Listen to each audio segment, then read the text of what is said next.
Baik, tes Bismillah. Bismillah, mohon izin sebelum kita mulai, boleh di feedback dulu apakah suara saya terdengar dengan jelas?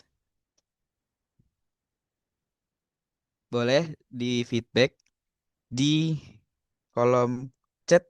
Iya, jelas Kak? Oke, terima kasih Mbak Elsa atas jawabannya. Baik, baik sudah ada. Iya, terima kasih sudah ada jawaban ya. Mohon izin untuk saya mulai. Bismillahirrahmanirrahim. Assalamualaikum warahmatullahi wabarakatuh. Waalaikumsalam warahmatullahi wabarakatuh. Iya. Innal hamdalillah nahmaduhu wa nasta'inuhu wa nastaghfiruh wa na'udzu billahi min sururi anfusina wa min sayyiati a'malina may yahdihillahu fala mudilla lah wa may yudlil fala hadiyalah asyhadu an la ilaha illallah wa asyhadu anna muhammadan abduhu wa rasuluhu la nabiyya wa rasula ba'da. Alhamdulillahirabbil alamin. Teman-teman satu frekuensi yang saya hormati, kita bertemu kembali atas izin Allah Subhanahu wa taala untuk dipertemukan kembali di ruang belajar yang penuh keberkahan, di majelis ilmu yang penuh keberkahan ini, di mana lagi kalau bukan di sekolah Pranika Siap Akad The Journey Batch pertama. Tentu saja di kelas yang keempat. Alhamdulillahirabbil alamin. Dan salawat serta salam semoga senantiasa tercurah kepada Nabi kita, Nabi besar Nabi Muhammad Sallallahu Alaihi Wasallam, suri tauladan kita, suri tauladan terbaik dalam membangun rumah tangga yang sakinah mawaddah warahmah tentunya. Dan sekali lagi, perkenalkan nama saya Muhammad Abdul Aziz yang insya Allah akan menemani teman-teman satu frekuensi semua untuk belajar pada sore hari ini insya Allah. Di sesi yang keempat insya Allah ya. Sebagai pengingat teman-teman mengenai siap akad dan siapa sih yang menjalani ataupun yang memperakasai berdirinya siap akad ini, yaitu program Sipakat adalah salah satu program unggulan dari Sohaba Foundation, teman-teman. Dan program ini dirancang khusus banget untuk teman-teman menjadi teman perjalananmu nih menuju pernikahan yang penuh keberkahan, dan tentunya kami menghadirkan narasumber yang ahli dan berpengalaman di bidangnya teman-teman semua ya. Dan selain Siap Akad, Sohaba juga memiliki beberapa program unggulan lainnya seperti tabungan kurban dan juga kurban pelosok teman-teman.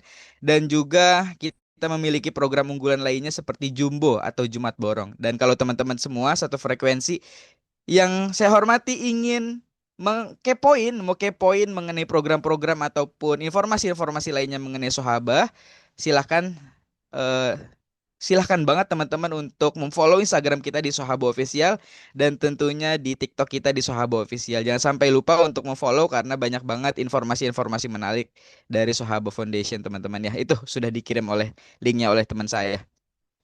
Baik teman-teman semua, sebelum kita lanjut, nah seperti biasa mungkin kalau teman-teman yang sudah sering ikut kelas siap akad tentunya tahu saya mau ngapain di sebelum kita mulai. Saya pengen tahu dulu dong, teman-teman yang sudah masuk ke ruang Zoom ini bisa dong diberikan feedback dari mana aja sih. Dari daerah mana aja sih teman-teman, boleh dong dikasih feedback biar interaktif gitu, Masya Allah. Dari Bogor Kak Elsa, selamat datang Kak Elsa dari Bogor, Masya Allah. Dari mana lagi nih? Dari Bandung, luar biasa. Ayo dari mana lagi? Ada lagi mungkin? Wah, luar biasa nih. Dari Boyolali, luar biasa. Jauh sekali ya, Masya Allah. Dari Boyolali, luar biasa. Masya Allah, teman-teman. Teman-teman jauh-jauh dari berbagai daerah di Indonesia, tapi teman-teman masih semangat sekali. Teman-teman satu frekuensi semangat banget untuk belajar di kelas siap akad untuk mempersiapkan diri untuk menuju pernikahan. Luar biasa sekali teman-teman ya. Terima kasih yang sudah hadir. Dan di kelas sebelumnya teman-teman kita sudah belajar tentang ini sangat fundamental banget, yaitu komunikasi teman-teman ya. Antara suami dan istri bersama eh, Teh Ikma Hanifah Restisari nih. Kita paham jadinya bahwasannya komunikasi adalah jembatan. Ini bahasa bahasa bahasa kerennya adalah jembatan cinta dalam rumah tangga. Ini luar biasa sekali teman-teman ya. Dan sore hari ini teman-teman kita akan bahas topik yang sering kali jadi ujian kecil nih bagi eh, keluarga atau di rumah tangga, tapi dampaknya sangat besar nih dalam pernikahan, yaitu tentang keuangan tentunya teman. Lebih tepatnya tentang keuangan rumah tangga. Nah, jadi eh kita akan belajar bagaimana caranya agar suami istri bisa punya satu arah dalam mengelola rezeki ya, mengelola keuangan keluarga meskipun dompetnya berbeda gitu teman-teman. Ini sangat luar biasa banget nih teman-teman pembahasan kita pada sore hari ini. Dan sebelum kita masuk materi, izinkan saya untuk seperti biasa menyampaikan sedikit aturan teknis dalam kelas ini ataupun dari program Siap Akad ini ya. Silakan Mas Operator untuk ditampilkan. Nah, Tampilkan. Nah, ya ini ya teman-teman ini sedikit teman-teman aturan sedikit aturan. teknis mengenai kelas Siap Akad.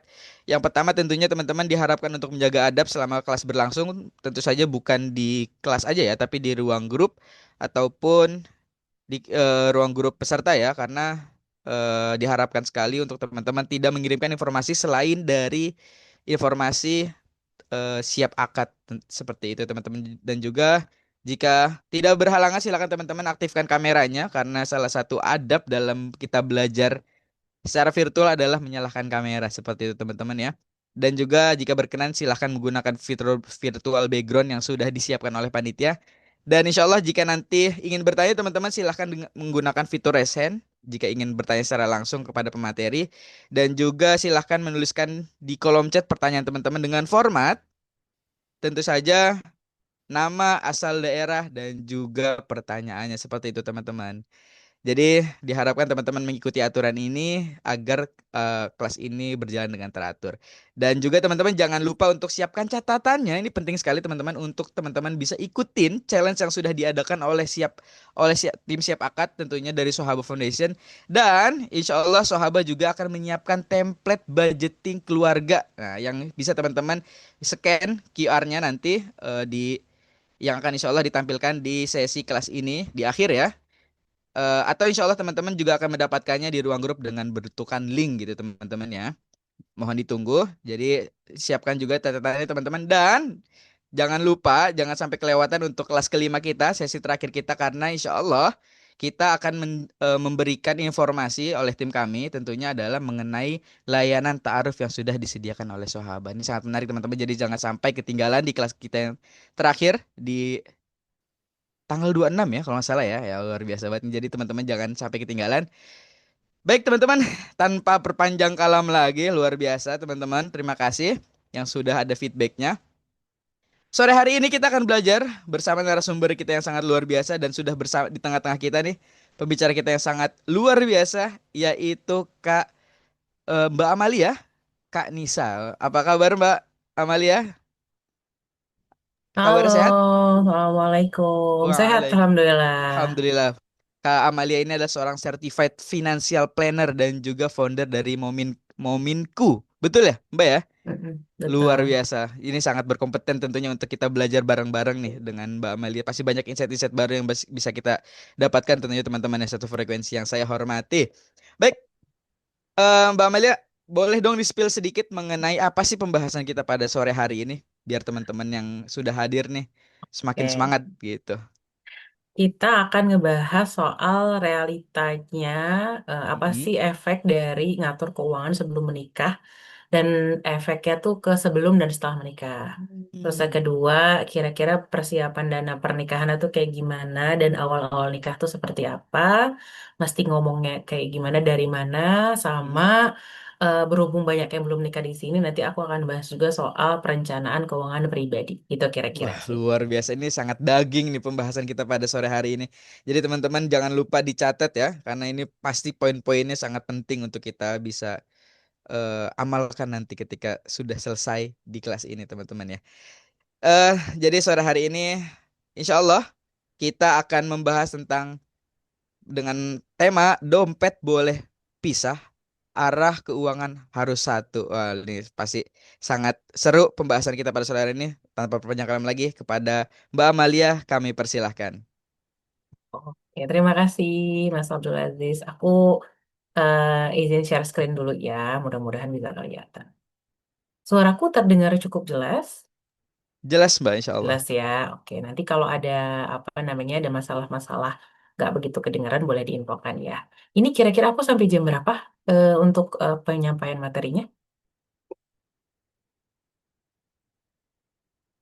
Insya Allah kita sampai jam Jam berapa? Jam 6. Jam 6. Kita sampai jam 5 sih Kak. Itu udah Jam sama tanya 5. jawab isi gitu. Oke, siap. Jam 5 ya. Sekarang Iya. 3:30. Oke. Aku usahain kurang dari 1 jam beres, jadi nanti kita bisa ngobrol lebih banyak. Oke. Slide-nya sudah terlihatkah, teman ya? Oke, kita mulai. Bismillahirrahmanirrahim. Assalamualaikum warahmatullahi wabarakatuh. Selamat sore teman-teman semua. Terima kasih banyak buat tim Sohaba udah mengundang aku untuk sharing soal keuangan pranikah dan pasca nikah dengan topik dompet pisah arah keuangan tetap satu. Di sini aku pas lagi nyusun ini tuh kayak flashback beberapa tahun sebelum aku menikah dan dulu itu gimana caranya walaupun kita punya rekening masing-masing atau dompet masing-masing, tapi so far setelah pernikahan pun arah tujuannya tuh nggak pernah kayak berbeda gitu. Perkenalan dulu mungkin ya. Jadi nama saya Amalia Hoiranisa, saya seorang certified financial planner. Financial planner tuh banyak dan kita tuh kayak dokter umum yang nanti abis jadi dokter umum tuh kita punya spesialisasi masing-masing. Ada yang di investasi, ada yang mungkin di asuransi, ada yang mungkin di investasi syariah gitu ya. Nah kalau aku fokusnya adalah di konsultan keuangan keluarga, jadi ke family finance gitu. Ini ada beberapa keahlian profesional aku. Kalau teman-teman mau konsultasi, mungkin sebelum menikah gitu ya, pengen ngobrol. Ada tuh kemarin klien dua-duanya single, dua-duanya sandwich generation, merasa takut untuk memulai pernikahan karena kayak, aduh banyak banget ya kayak masalah ke depan. Ternyata setelah diobrolin, dicek bersama-sama, ternyata insya Allah aman-aman saja. Dan tinggal dijalani gitu. Jadi aku bisa bantu yang teman-teman juga untuk saling cross check kondisi finansial sebelum menikah. Di kontak bisa ke sini atau ke IG aku. Nah, ini topik bahasan kita hari ini ada 3. Yang pertama adalah aku pengen teman-teman tahu kenapa sih alasannya ngatur keuangan sebelum nikah dan kalau oke bagus itu kayak gimana setelah menikahnya. Terus kemudian karena di sini kebanyakan belum menikah, kita akan ngebahas soal persiapan dana pernikahannya dulu dan awal-awal nikah tuh seperti apa. Terakhir adalah untuk perencanaan keuangan pribadi karena kan aku berprinsip nanti juga aku akan bahas di sini bahwa sebelum menikah itu keuangan pribadi kita mesti bener dulu, nggak harus mapan ya, tapi paling nggak bener ngaturnya bisa supaya nanti pas ketemu sama calon itu kita nggak minta diperbaiki sama dia. Bukan kayak misalnya calonnya Mas Abdul Aziz sudah menikah belum? Masih single? Single. Masih single. Masih Nah, single. jadi bukan gini nih, ntar Mas Abdul bilang kayak gini. Ya udahlah ntar aku mah gini-gini aja nanti ngatur keuangan ntar istriku aja nggak gitu ya. Tapi jadi dari diri sendirinya aja tuh udah harus bener. Jadi pas ketemu ya beruntung kalau sama-sama bener ya tinggal dijalani aja. Tapi kan kalau satu nggak bener gimana coba? Kita nggak bener, istri nggak bener kan kacau gitu. Jadi harus dari kitanya sendiri aja udah bener. Nah ini alurnya kayak gitu. Kita akan bahas 3 poinnya. Jadi dari belakang ke tengah ke sekarang gitu. Jadi kita tahu dulu ntar efeknya apa, terus siapin nikahnya gimana sama awal-awal nikah, baru ke hari ini gitu ya. Yang pertama, efek atur uang sebelum dan setelah menikah. Nah, aku mau tanya dulu ke Mbak siapa ya, ini yang lagi open aja nih. Atau justru yang nggak open aku tanya ya. Mbak Elsa, Mbak Elsa kan lagi nggak open cam nih ya. Aku mau tanya, kira-kira nih, tahu nggak penyebab perceraian pertama di Indonesia itu apa? Kurang lebih kalau kata teman-teman yang udah nikah sih Hmm? katanya masalah ekonomi sih paling utama. Oke, siap. Thank you Mbak Elsa. Nih, walaupun off cam ternyata aktif ya. Nah, Mbak Elsa bilang katanya adalah karena ekonomi. Ternyata dari data di 2024 ternyata masalah ekonomi itu nomor 2. Nomor 2 nih. Nama pertamanya adalah pertengkaran atau perselisihan, which is kadang-kadang ya gara-gara duit juga gitu ya. Tapi kadang-kadang juga karena hal yang lain. Sesepele apa? Sesepele istrinya ngelihat kok kayaknya tuh paket di rumah ada terus ya gitu. Tapi kok apa namanya ke istri gitu ya yang dikirim ke istri atau ditransfer ke istri kok nggak naik-naik. Pas dilihat ternyata paket sepatu baru misalnya gitu atau paket jersey bola gitu. Sederhana kayak gitu. Atau suaminya ngelihat kok kayaknya istri kerja terus nggak ada tabungan sama sekali tuh dikasih dari saya gede. Dia juga punya gaji sendiri. Tapi pas saya tanya tabungan dia nggak ada gitu. Jadi banyak prasangka-prasangka tuh yang setelah menikah tersebut menyebabkan perselisihan dan pertengkaran gitu. Dan banyak karena ekonomi. Masalah keuangan Pak Sutri itu banyak banget. Makanya ya kita lagi ngebahas ujungnya ya. Kita kan nggak mau dong menikah terus bercerai gitu kan, tidak mau. Dan masalah keuangan karena banyak banget, kalau bisa nih, kalau aku mau bilang sama semua orang yang sudah menikah, kalau bisa balik gitu ya, kayaknya financial talk atau diskusi finansial tuh jadi wajib banget untuk diobrolin di sebelum menikah gitu. Jadi kalau misalnya nih ketemu sama apa nih, cewek nih, terus ngobrol sama Mas Aziz sisanya, Mas, kita mau nikah nih. Kemarin tuh ada yang baru curhat ke aku nih di DM Instagram. Ngajakin ngomongin budgeting pernikahan, calonnya bilang, nih si cewek yang cerita sama aku bilang, cowoknya bilang, ntar aja lah kalau udah punya uang baru kita obrolin, gitu. Padahal ceweknya tahu kalau ini cowoknya ada gaji kok. Kan jadi udah berprasangka ya, ini diajakin ngomong soal keuangan aja dari awal udah nggak mau, gimana sih gitu kan. Jadi kayak gitu tuh udah sebenarnya udah tanda-tanda bahwa ini orang mau nikah sama gue gak sih gitu ya. Oke. Lanjut. Nah, jadi persiapan finansial apa yang bisa kita lakukan dari sekarang mumpung masih single ya udah. Jadi mulai dari ngatur diri sendiri aja dulu. Keuangan sendiri dulu, keuangan keluarga dulu. Nih contohnya adalah waktu aku sebelum menikah tuh aku sudah punya rekening sendiri. Suami juga sudah punya rekening sendiri gitu. Setelah menikah baru kita bikin namanya rekening bersama. Dari suami transfer ke sini, dari aku transfer ke sini karena waktu itu sama-sama kerja ya, gitu. Dari rekening bersama baru dimasukin ke tujuan-tujuan keuangan kita. Mau kita punya rumah, mau buat tabungan anak dan lain-lain. Nah, kita tuh ini salah satu bentuk bukti kita sama Allah bahwa kita tuh ready mau menikah, gitu. Dibilang kan katanya, apa nunggu mapan dulu? Enggak sih sebenarnya, tapi Allah tuh melihat kita siap enggak gitu. Karena kan setelah berumah tangga tuh ujian tuh banyak banget. Apalagi ujian keuangan gitu ya. Ada rezeki dari menikah tuh betul banget, ada rezekinya. Tapi rezekinya tuh bakal lewat begitu aja kalau kita nggak siap. Misalnya contoh nih ya, oh ada nih real banget. Setelah menikah, kita akan dapat uang angpau, ya kan? Nah, kalau kita nggak siap tuh, itu uang angpau bakalan hilang gitu aja. Jadi apa? Jadi honeymoon, jadi motor baru, jadi cicilan mobil. Padahal bisa buat DP haji, ya nggak? Bisa buat umroh, bisa buat usaha awal bisnis biar nanti istri kalau misalnya udah menikah punya anak nggak bisa kerja lagi misalnya karena harus full time mother, dia udah ada usaha. Tuh, gara-gara apa? Gara-gara nggak kebayang. Taunya punya uang dihabiskan. Taunya punya uang harus terlihat kaya. Terlihat kaya dari mana? Dari motor baru. Gitu. Jadi rezekinya lewat. Allah tuh nggak bohong. Ada rezekinya. Cuman karena kita nggak biasa ngaturnya. Cuman karena kita nggak bisa diskusi sama pasangan kita. Jadinya ya rezeki lewat gitu aja. Gitu ya. Itu udah real banget sebenarnya. Ya, banyak yang seperti itu. Nah, itu ya, jadi persiapannya dari diri sendiri. Yang kedua adalah persiapannya dengan mencari pasangannya, gitu ya. Yang ini yang susah ya sebenarnya. Mencari pasangan ya kita udah siap, tapi mana nih pasangannya kok belum ada gitu kan. Nah, kalau aku pribadi waktu itu, eh, aku mencari pasangan gak jauh-jauh dari temen deket aja. Jadi aku dan suami dulu satu kampus dan satu BEM. Jadi pas waktu aku apa masuk kampus, jadi usiaku itu waktu masuk kampus 2 tahun lebih tua dibanding teman-teman seangkatan.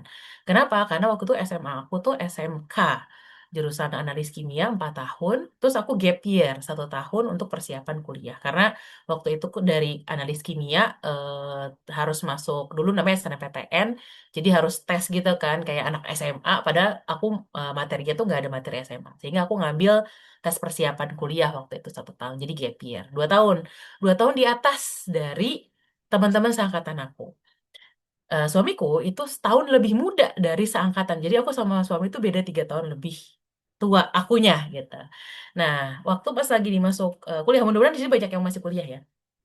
Pas waktu masuk kuliah aku sebenarnya sudah screening Sudah screening apa? Sudah screening calon pasangan yang mau aku cari kayak gimana. Karena aku tahu persis kalau kita udah masuk kuliah itu udah lumayan besar tuh chance-nya untuk dapat pasangan. Dibanding apa? Dibanding pas waktu udah kerja. Kerja tuh mungkin bisa jadi udah beda dunia ya, mungkin udah pada sibuk dengan pekerjaan masing-masing. Nah, jadi udah screening. Screeningnya dari mana? Aku eh, persis banget tahu bahwa aku adalah sulung, punya dua adik, akan soon jadi sandwich generation, sehingga aku sangat strict untuk mencari tidak dengan sesama sulung waktu itu. Ya kenapa? Karena aku takutnya tersulung dia adanya 5 lagi gitu. Adanya 5, orang tuanya juga sama-sama mau pensiun, jadi sandwich generation dua-duanya akan berat. Nah, jadi akhirnya aku cari calon pasangan yang kalau bisa bungsu. Nah, ya udah calon suamiku waktu itu yang sekarang jadi suamiku sekarang adalah bungsu, sukunya Jawa, kebetulan kita sama-sama Jawa. Dan bisa diajak diskusi, punya punya growth mindset gitu. Ya udah, waktu itu aku yang menyatakan duluan. Aku bilang sama calon suamiku duluan bahwa aku mau menikah gitu waktu itu. Jadi kita waktu itu ya dekat sebagai teman saja gitu, dengan wah berat banget ya, udah mah lebih tua terus udah gitu juga aku juga ibarat kata perempuan duluan, tapi aku merasa aku kayaknya harus moving forward ya, aku duluan aja deh gitu. Jadi udah kuliah, udah selesai kuliah waktu itu baru aku bilang gitu, dan alhamdulillahnya sih oke, jadi nggak lama setelah kita kuliah ya udah langsung menikah, setahun aja gitu ya, karena udah kenal karakter satu sama lain karena udah lama gitu, kita satu kampus dan satu organisasi. Nah, teman-teman juga bisa mulai cari dari situ dengan cara apa? Cari yang sekufu tadi. Sekufu, sekufu itu apa ya? Mungkin udah dibahas sama pemateri sebelumnya, ya dari ini, dari agama, martabat, hartanya, dan kecantikannya. Kalau yang aku lihat kemarin tuh ya sama-sama Islam, sama-sama sukunya, sama-sama keluarganya, tidak tidak gaya-gaya gimana gitu, ya biasa aja gitu, bukan pewaris, semuanya perintis. Terus udah gitu tadi ya bungsu, kakak-kakaknya udah pada bekerja. Jadi aku merasa nih kayaknya bisa deh diikhtiarkan. Nah, teman-teman juga bisa kayak gitu. Aku lihat ada beberapa temanku juga yang kayak gitu, dia bungsu, cari bungsu juga, sama-sama cari bungsu gitu. Apa supaya secara finansial tuh nggak terlalu banyak apa ya tantangan ke depannya. Bukannya kita memilih ya, tapi kan lumayan tuh kita akan mengurangi tantangan finansial yang cukup berat ke depan gitu. Belum tentu juga kalau bungsu itu tidak jadi sandwich generation, belum tentu, beberapa ada juga yang bungsu malah membantu kakak-kakaknya karena kakak-kakaknya nggak ada yang bekerja misalnya gitu. Jadi perlu banget untuk dicari tahu pertama itu kondisi kita seperti apa, lalu cari tahu kondisi pasangan kita seperti apa. Contoh misalnya tadi ya di sini Mas Zubrizal misalnya sekarang eh apa namanya? Bungsu apa sulung, Mas? Mas Zubrizal, Mas Rizal dipanggilnya. Ayo Mas, bersuara. Bungsu apa sulung? Oh enggak kehadiran. Nah, bungsu apa sulung nanti lihat ya gitu. Kalau kondisinya misalnya ternyata oh bungsu, eh, berarti coba deh cari yang sulung gitu ya. Cari yang sulung adanya banyak apa enggak? Oh ternyata dia sematawayang. Alhamdulillah, bapak ibunya mewariskan semua harta ke dia gitu. Nggak apa-apa ya, kita cari-cari yang secara tantangan finansial nggak terlalu banyak. Itu yang bisa kita lakukan dari sekarang, dua itu. Jadi ke Tes, diri tes, tes. sendiri. Oh, oke, udah masuk. Gimana gimana pertanyaannya? Pertanyaannya tadi Mas Rizal, bungsu apa Hah? sulung? Gimana? Bungsu atau sulung? Sulung, sulung. Sulung, oke. Adiknya berapa Mas Rizal? Adik dari apa? Empat dari apa? Empat ya. Empat, tadinya empat. Nah, kan lumayan nih, tantangan lumayan nih Mas Rizal nih kan. Betul, Nah, dari betul. situ tuh Mas Rizal udah cari, oh aku kayaknya coba cari yang istri bungsu aja deh, yang kakak-kakaknya udah pada kakak-kakaknya udah pada apa mandiri secara finansial. Jadi nanti bisa diomongin tuh ke calon pasangan. Aku punya adik empat, ada kemungkinan nanti aku harus bantu sama adik-adikku, kamu gimana? Itu tuh bisa ada diobrolin dari awal, gitu ya. Oke, aku lanjut dulu. Nah, sengefek apa tuh persiapan finansial bahkan dari sebelum menikah, dan tadi ya cara-cara aku tadi aku bilang aku kayak nyari yang kayak begini pagi kayak gini tuh efeknya kayak gimana? Efeknya ke rumah tangga kami alhamdulillah so far selama beberapa tahun ini nggak pernah punya kayak tantangan finansial yang gimana-gimana gitu loh. Ya alhamdulillah selama ini smooth-smooth aja. Jadi 2017 kami menikah, kemudian setelah itu saya resign fokus sama kerja dari rumah. Alhamdulillah juga walaupun resign tetap bisa berpenghasilan dari rumah. Tahun 2019 sudah daftar haji, walaupun reguler, punya rumah, tidak ada cicilan bank, ada kendaraan, dan kami juga kemarin sudah S2 di luar negeri, nemenin suamiku yang S2 di Jepang. Alhamdulillah nggak ada utang. Sampai sekarang juga nggak ada utang gitu. Jadi smooth aja hampir semua tujuan keuangan yang kami lakukan saat ini.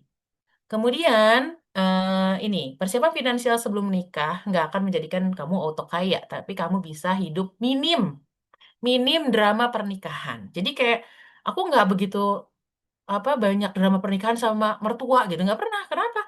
Ya mertua aku bisa dihidupi, dibantu sama kakak-kakak ipar aku secara keuangan.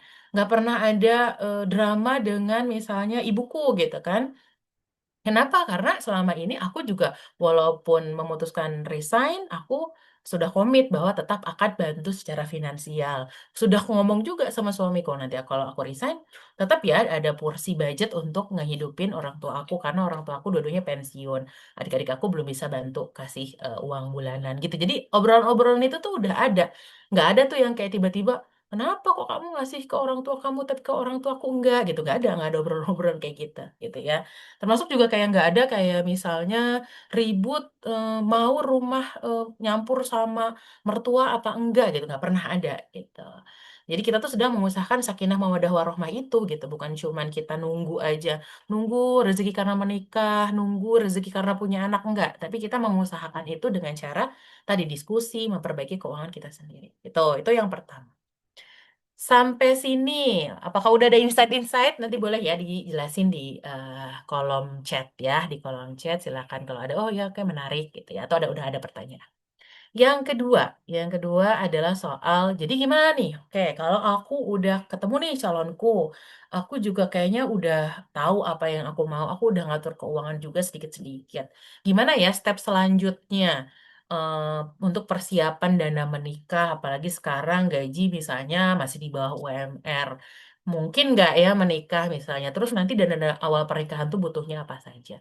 Ya aku mau cerita aja ya, pokoknya ini sih sebenarnya isi cerita aja semuanya di sini. Oke, dulu jadi kami ya kayak teman-teman gitu ya. Jadi gaji UMR waktu awal menikah, kami juga sandwich generation, pengen nikah juga modal kami terbatas. Nah, jalan apa yang kami tempuh waktu itu ya kami diskusi keuangan, atur uang pribadi, menabung, komunikasi dengan orang tua, dan salah satunya adalah kami menikah di rumah waktu itu. Nah, waktu kami soal dana pernikahan itu diskusinya adalah gini, siapa yang akan mengcover biaya paling banyak? Ya udah, aku dan suami sama-sama diskusi. Oh, aku punya uang segini, suamiku punya uang segini, orang tuaku punya uang segini, orang tuanya suami punya uang segini. Nah, akhirnya kami sepakat kita kayaknya nggak perlu di gedung, kita sederhana aja di rumah. Dan mostly ke apa namanya selebrasinya atau pernikahannya tuh dibayar sama orang tua aku. Kesepakatannya juga bahwa semua kayak angpau gitu yang dikasih ke dalam kotak pernikahannya itu semuanya untuk keluargaku, untuk orang tuaku karena kan biayanya semua dari orang tua. Dan kalau ada yang tulisannya untuk aku dan suami, yaitu baru masuk ke uang kami gitu. Kesepakatannya kayak waktu itu kayak gitu. Jadi ya kami hanya mengcover biaya yang bisa kami mampu aja gitu, kayak catering dan segala macam semuanya di cover sama orang tua gitu. Kalau misalnya ternyata orang tua aku nggak ada budget, orang tua suamiku juga nggak ada budget, ya udah sesuai sama budget kita. Misalnya aku punya 25 juta, suamiku punya 25 juta, ya udah selima puluh lima puluhnya aja gitu. Kita nggak kepengen nikah di kayak di gede-gede gitu ya. Kalau ternyata 50 juta cuma cukup untuk di KUA plus nasi box juga buat kami nggak masalah gitu. Nah itu tuh harus diobrolin. Kadang pas lagi pernikahan itu aja udah beda konsep. Bahkan ada beberapa yang sampai bela-belain ngutang. Nah, itu perlu banget jadi ujian pertamanya teman-teman untuk membahasakan eh, kira-kira tuh mau pernikahan yang seperti apa, yang sesuai budget seperti apa, yang nggak memberatkan sampai berhutang. Nah, berapa sih yang perlu ditabung? Teman-teman hitung caranya gimana. Kan sekarang mungkin beda ya sama tahun aku waktu menikah. Mungkin bisa jadi 50 juta masih cukup, bisa jadi 50 juta nggak cukup. Contoh misalnya survei nih ke tanya teman-teman terdekat yang tahun ini menikah, tanya berapa perkiraan biayanya. Contoh misalnya biaya nikahnya adalah 50 juta. Kemudian yang B ini adalah tanya ke diri sendiri dan ke suami punya saldo berapa. Let's say misalnya cuma punya 10 juta. Kemudian tanya ke orang tua masing-masing mau bantu berapa. Oh ternyata bantu 10-10 jadi 20. Sehingga selisihnya 50 dikurangi 10 dikurangi 20 adalah 20 juta. Nah, ternyata masih ada 20 juta lagi yang harus dikejar. Silahkan dibagi waktu. Misalnya, oh tahun depan, setahun lagi. Berarti ya 20 juta dibagi 12 bulan, ini jadi target menabung. Sesederhana itu sebenarnya. Gitu. Kalau kami juga kemarin gitu, target kami berapa, dikurangi saldo yang kita punya, ya udah itu yang kami kejar untuk ditabung setiap bulan. Gitu. Kalau ternyata let's say misalnya 1,6 ini terlalu besar, berarti apa? Kalau ternyata waktunya tetap pengen dalam 1 tahun, 1,6 terlalu besar. Misalnya ternyata cuma mampu 1 juta, berarti 1 juta, berarti 500 ya, kita 500 suami 500 dikali misalnya tadi 1 tahun, berarti kan berapa? 12 juta. 12 juta ditambah tadi saldo dari kita sendiri punyanya 10 juta, ditambah dari orang tua 20 misalnya. Jadi berapa nih? 2, 3, 42 juta. Nah, silakan deh dicari 40 juta, 42 juta tuh buat apa aja. Udah cover 2 keluarga ya. Pikirin juga misalnya harus apa namanya, nggak harus kayak seragam-seragam gitu, nggak usah deh gitu. Atau misalnya, oh ternyata 42 juta ini hanya buat keluarga kecil aja, ya udah keluarga kecil aja, berarti nggak ngundang-ngundang gitu. Konsepnya adalah tidak berhutang, itu tuh udah pasti banget kalau bisa itu, karena apa, pernikahan itu masih panjang banget gitu ya. Ibarat kata teman-teman nikah 25, sampai kapan sampai meninggal kan barengan sama dia. Jadi prosesnya masih panjang banget sama orang tersebut, sama calon kita, jangan dihabiskan atau jangan dimulai dengan berhutang dulu gitu. Karena khawatirnya eh memulai dengan hutang itu jadi berat gitu. Nanti gaji kepotong buat bayar cicilan pernikahan gitu. Nggak baik gitu memulai sesuatu dengan hutang. Nah, gitu. Nah, biar nggak lupa, nah kan ini udah jelas ya, targetnya misalnya 1,6, atau targetnya 2 juta, atau targetnya 500 ribu. Biar nggak lupa, bukalah namanya tabungan berjangka. Atau ini tuh atau auto debit, atau auto save. Contoh, aku pakai bank, bank Jago Syariah namanya, bank digital. Dia bisa bikin kantong nabung. Contoh nih ya, kantong nabung kurban, kantong nabung umroh. Kita tinggal setting aja, tadi targetnya misalnya, target yang sebelah sini tadi 20 juta. Target 20 juta dibagi dalam tadi 12 bulan. Dia nanti akan otomatis ngitung sendiri berapa yang harus kamu tabung, dan dia otomatis ngitung berapa persen sekarang yang sudah tercapai, dan dia juga bisa invite. Lihat di sini ada angka 2, ini artinya dia bisa kolaborasi nabung bareng. Ini udah oke banget, baru tahun berapa ya aku pakai? Mungkin sekitar 4 tahun, udah 4 tahunan, lumayan lah. Tapi ini kan bank baru ya, bukan yang kayak bank BSI, bank BNI gitu ya. Mungkin teman-teman ada yang masih ragu. Kalau masih ragu, bisa coba di BSI kayak gini ya. BSI muamalat pasti ada deh. Namanya adalah tabungan auto save atau tabungan berjangka. Sistemnya adalah kita punya target, misalnya tadi 12 juta dalam 12 bulan. Kita bilang sama mbaknya, saya pengen nabung 1 juta per bulan ya mbak, sampai 1 tahun. Ini nggak bisa diambil, dan dia otomatis auto debit. Auto debit itu maksudnya kayak dia narik langsung dari rekening utama kita. Sehingga apa? Sehingga nggak ada namanya lupa. Sehingga nggak ada namanya itu, ya udah deh nunggu sisa dulu nabungnya. Itu nggak bakalan ada sisanya seringnya gitu ya. Jadi mendingan ditabung di awal. Ini lebih aman dibanding arisan ya teman-teman. Karena sering tuh orang-orang tuh pada eh, buat nikah tuh pada arisan sama siapa, sama sama orang tuanya, sama saudaranya, sama kakaknya, bukannya gimana ya, tapi menurut aku lebih aman di bank. Jelas itu adalah lembaga penyimpan uang gitu.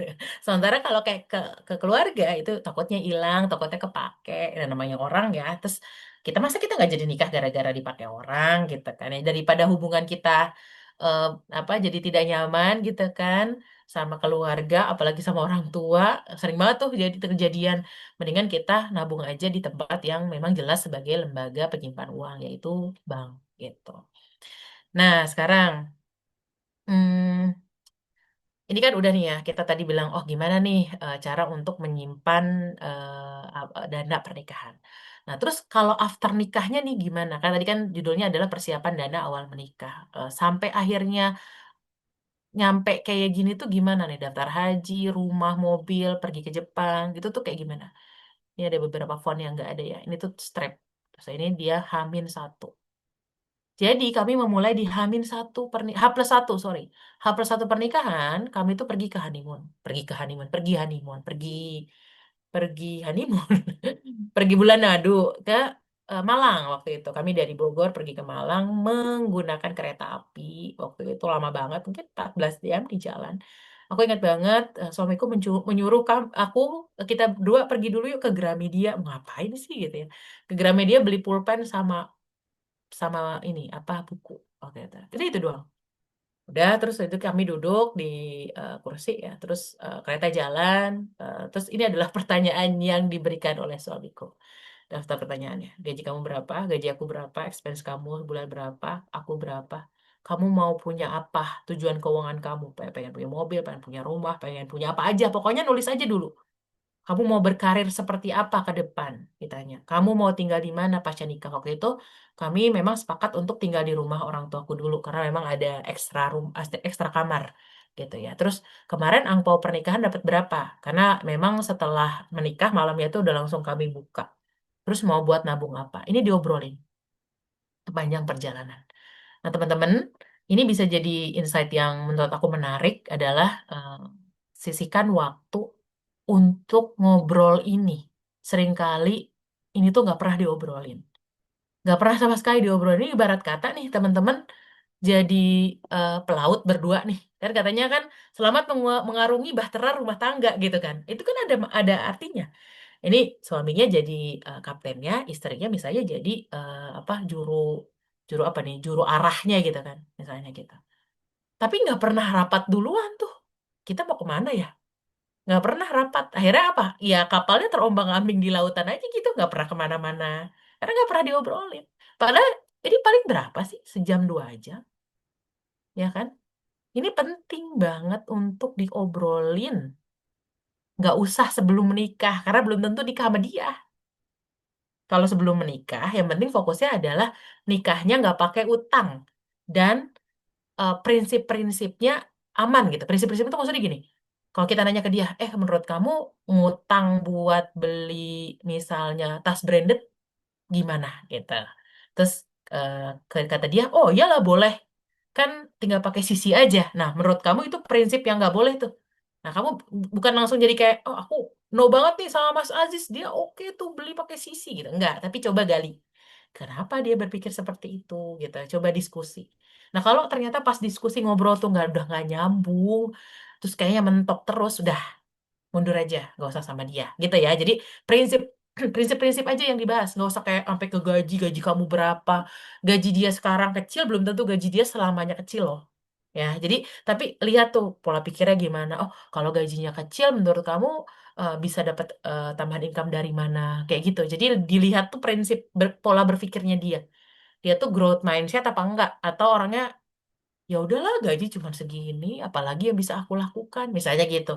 Nah itu tipe-tipe yang nggak mau berubah tuh kayak gitu. Nah yang kayak gitu dibahas di sebelum nikah. Tapi yang kayak gini-gini, ini kan udah terbuka banget ya. Ini setelah menikah H+1 deh, kalau pas lagi udah nggak capek ya. Ini jadi malam pertama, mungkin kan nggak sempet dari pikir bacain ngobrolin kayak gini deh, kayak gitu sama sama pasangan. Nah dari sini kami bikin goal nih dari sini. Nah kan diobrolin bla bla bla bla bla. Kami bikin goal. Goal kami itu waktu itu cuma 3. Ini tuh sampai masih ada gambarnya ya. Udah jelek banget gambarnya. Dulu tuh kami bikin tabungan rencana di BNI Syariah. Dulu masih ada BNI Syariah. Dulu belum digabung jadi BSI. Kami bikin ke bank. Setelah rapat itu pulangnya aku dikasih tugas sama suamiku. Bikin rekening 3. Dana darurat, dana haji, dana pendidikan. 3 waktu itu. Kami posin 500.000, 1 juta, 2 juta per bulan. Waktu itu 2,5 juta per bulan untuk 3 tujuan ini. Nih kalau teman-teman lihat ini angkanya 2017. Nih ya, ini 2018. Ini masih ada catatannya karena waktu itu aku rajin nyatet di aplikasi gitu. Lihat di sini totalnya sama 3,5 juta. 3,5 juta. Terus aja pokoknya rutin 3,5 juta. Karena ini di auto debit tadi. Dia langsung dari rekening utama. Tadi yang rekening bersama mana yang tadi di sini kayaknya. Di depan. Nah, di sini. Jadi dari rekening bersama ini langsung ke auto debit ke tadi rumah, haji, dana darurat kayak gitu ya. Masuk ke sini. Oh, ternyata ada gambar di sini. Nah, lalu kami membuat sistem tadi ya. Jadi si kami ada akhirnya rekening bersama tadi, rekening bersama. Jadi aku sama suami misalnya aku sepakat dulu kayaknya 70% dari gaji aku, suami 80%, sisanya buat operasional masing-masing. Jadi ini ada dana pribadi ya. Sisanya tuh kayak misalnya aku pengen beli skincare, suami pengen beli apa, suka-suka masing-masing aja. Tapi yang digunakan untuk kebutuhan bersama tuh ada di rekening bersama di sini. Dulu apa ada satu rekening bersama baru dipecah-pecah ke sini gitu. Nah, jadi sistem keuangan rumah tangga tuh gini aja. Ada rekening bersama, ada rekening pribadi, ada rekening buat tabungan dan investasi. Udah, gitu doang. Paling tiga gitu aja. Ini rekening bersamanya ini, rekening sendirinya ini pribadinya, ini rekening untuk tabungan dan investasi. Udah, kayak gitu. Nah, ya. Tadi kan topiknya adalah gimana caranya dari 3,5 juta per bulan tiba-tiba bisa daftar haji, bisa beli rumah cash, bisa beli mobil, bisa ke Jepang. Itu tuh gimana caranya? Ini caranya. Makanya tadi aku bilang, mindset itu penting banget suami istri. Kalau suami istri dari awal aja males-malesan, ngandelin satu sama lain, susah. Jadi yang satunya numbuh kenceng, yang satunya lagi nahan untuk numbuh. Dia jadi kayak udahlah gimana Allah aja, udah kita Bismillah aja gitu. Udahlah kenapa sih kita harus ngobrolin ini kan rezeki udah ada yang ngatur. Nah kayak gitu tuh biasanya ya. Jadi silahkan kalau di kami penyebabnya kami bisa mencapai tujuan keuangan tadi cukup cepat. Jadi dari 2017 menikah, terus 2020 tuh udah daftar, 2021 tuh udah punya rumah sama punya mobil cash. Itu karena ini. Karena suamiku kerjaannya sebanyak ini. Side hustle-nya sebanyak ini. Kerjaanku juga sama. Side hustle-nya sebanyak ini. Ini sekarang ya. Kalau dulu mungkin ini, mungkin 3 sampai 4, tapi tetap lebih banyak gitu. Banyak gak cuma satu. Jadi kami menginvestasikan dana ke diri sendiri. Kami selalu ada budget untuk self development, entah beli kelas, entah belajar hal baru. Jadi pas belum punya anak tuh kami suka ngedate, misalnya ngedate ke perpustakaan, ngedate apa beli buku baru gitu, ngedate itu ikut workshop apa gitu. Itu tuh penting banget untuk menumbuhkan senang belajar gitu. Kami rutin membersihkan harta juga, jadi kayak zakat-zakat itu selalu sama ini, selalu minta doa sama orang tua dan mertua. Jadi ini penting dan membantu banget secara finansial kami tuh nggak pernah, alhamdulillah nggak pernah ada tantangan gimana-gimana ya, karena aku yakin tuh dibantu juga sama doa orang tua dan mertua. Gitu. Ini part yang kedua, terakhir. Orang suka bilang apa yang diatur kalau gajinya kecil, padahal sebenarnya Allah itu melihatnya proses, bukan hasil. Walaupun gaji kita kecil sekarang, itu mudah banget bagi Allah ngasih kamu uang besar. Kalau kamunya tuh udah bertanggung jawab, uang kecil aja kamu bisa atur. Allah lihat, oh ternyata Mas Rizal dikasih gaji 3 juta, cukup tuh dia nabung, bisa tuh 2 juta. Coba deh kita naikin gajinya 10 juta. Gaji 10 juta, oh ternyata dia bisa lagi. Coba kita naikin deh ke 20. Coba kita naikin ke 50, kita naikin jadi 100. Bukan hal nggak mungkin sih, buat Allah mah gampang hal yang kayak gitu. Tapi teman-teman bisa nggak mempertanggungjawabkan uang kecil? Kalau teman-teman dari uang kecil aja nggak bisa bertanggung jawab, ya gimana mau dikasih uang besar? Ya kan? Sama aja kayak misalnya ada orang kita kasih tanggung jawab kecil, dia nggak amanah, malah mengkhianati kita. Apa kita mau ngasih tanggung jawab besar sama dia? Kan enggak. Gitu. Jadi dari uang kecil bisa ngaturnya, pasti akan diberikan sedikit-sedikit tantangan ya. Karena kan uang besar juga sebenarnya juga bukan selalu dianggap sebagai nikmat, kadang juga ada ujian juga dari situ. Nah, ini part ketiga. Part ketiga soal alur alur perencanaan keuangan pribadi. Nah, alur perencanaan keuangan pribadi ini relate sama yang tadi. Eh, Gimana ya caranya aku itu bisa menentukan target yang bisa aku tabung. Tadi kan aku udah ngasih tahu, ternyata targetnya adalah misalnya 50 juta uang untuk menikah. Dikurangi saldo sekarang, dikurangi bantuan orang tua, dibagi sama waktu gitu. Apakah selalu seperti itu? Ataukah ada rumus yang lainnya? Bagaimana kalau misalnya ternyata ada rumus yang 50, 30, 20 nih Mbak Lia? Nah, misalnya gitu ya. Ini akan kita bahas. Nah, gimana caranya menentukan kemampuan nabung? Jadi kan kita di awal aja tadi teman-teman lihat aku tuh menabung di awal tuh kayak nggak ada patokan ya. Jadi aku bilang kayak 500 buat dana darurat, 1 juta untuk haji, 2 juta buat dana pendidikan. Itu tuh gimana sih apa hitungan-hitungannya gitu ya. Sorry, ini 500 pendidikan, 1 juta haji sama dana darurat dan kesehatan 2 juta. Jadi kalau dari teori finansial, nabung itu minimal 10% income. Jadi misalnya kita bisa nabung 3,5 juta, itu artinya itu tuh kita paling enggak gajinya 35 gitu. Tapi bigger itu faster dan better, apalagi ketika belum ada tanggungan anak. Jadi kayak kalau nggak nabung 3,5 juta, berarti nunggu gaji 35 juta juga. Enggak. Dulu gaji saya nggak segini sama suami gitu, nggak sampai 35 juta. UMR kan di awal-awal bilang. Tapi karena kami nggak punya anak, kami juga nggak bayar sewa rumah karena numpang sama orang tua, masih berdua, makan juga masih sama orang tua, ngasih orang tua paling berapa ya, nggak besar gitu ya, namanya juga baru early karir, kita jadi bisa nabung banyak gitu. Jadi nanti pas lagi sekarang mungkin ya masih single belum punya anak atau nanti setelah menikah perbanyak menabung gitu. Nah, ini ada beberapa alurnya ya. Gimana caranya menentukan kemampuan nabung kita? Apakah cap cip cup aja kayak gini nentuin ini atau ada rumusnya? Nah, rumusnya tuh gini. Sekarang teman-teman kan pasti punya gaji ya. Silakan dari gaji tersebut dicoba untuk merumuskan kebutuhan 1 bulan. Dibagi jadi 6, kebaikan, pos proteksi, cicilan, kebutuhan, keinginan.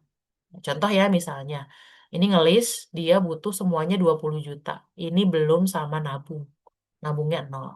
Ya, ini kebutuhan sebulan. Kemudian kebutuhan setahun. Kebutuhan setahun Januari, Februari, Maret, sampai Desember. Ini ternyata 94 juta. Nah, ini contoh, aku nggak bikin buat versi single, tapi ini biar teman-teman tahu realitanya. Bahwa setelah menikah tuh pengeluaran tuh gede banget. Apalagi udah punya anak. Nanti anak-anaknya sekolah ada liburan sekolah. Belum mudik. Belum kalau teman-teman sewa rumah, harus bayar sewa rumah.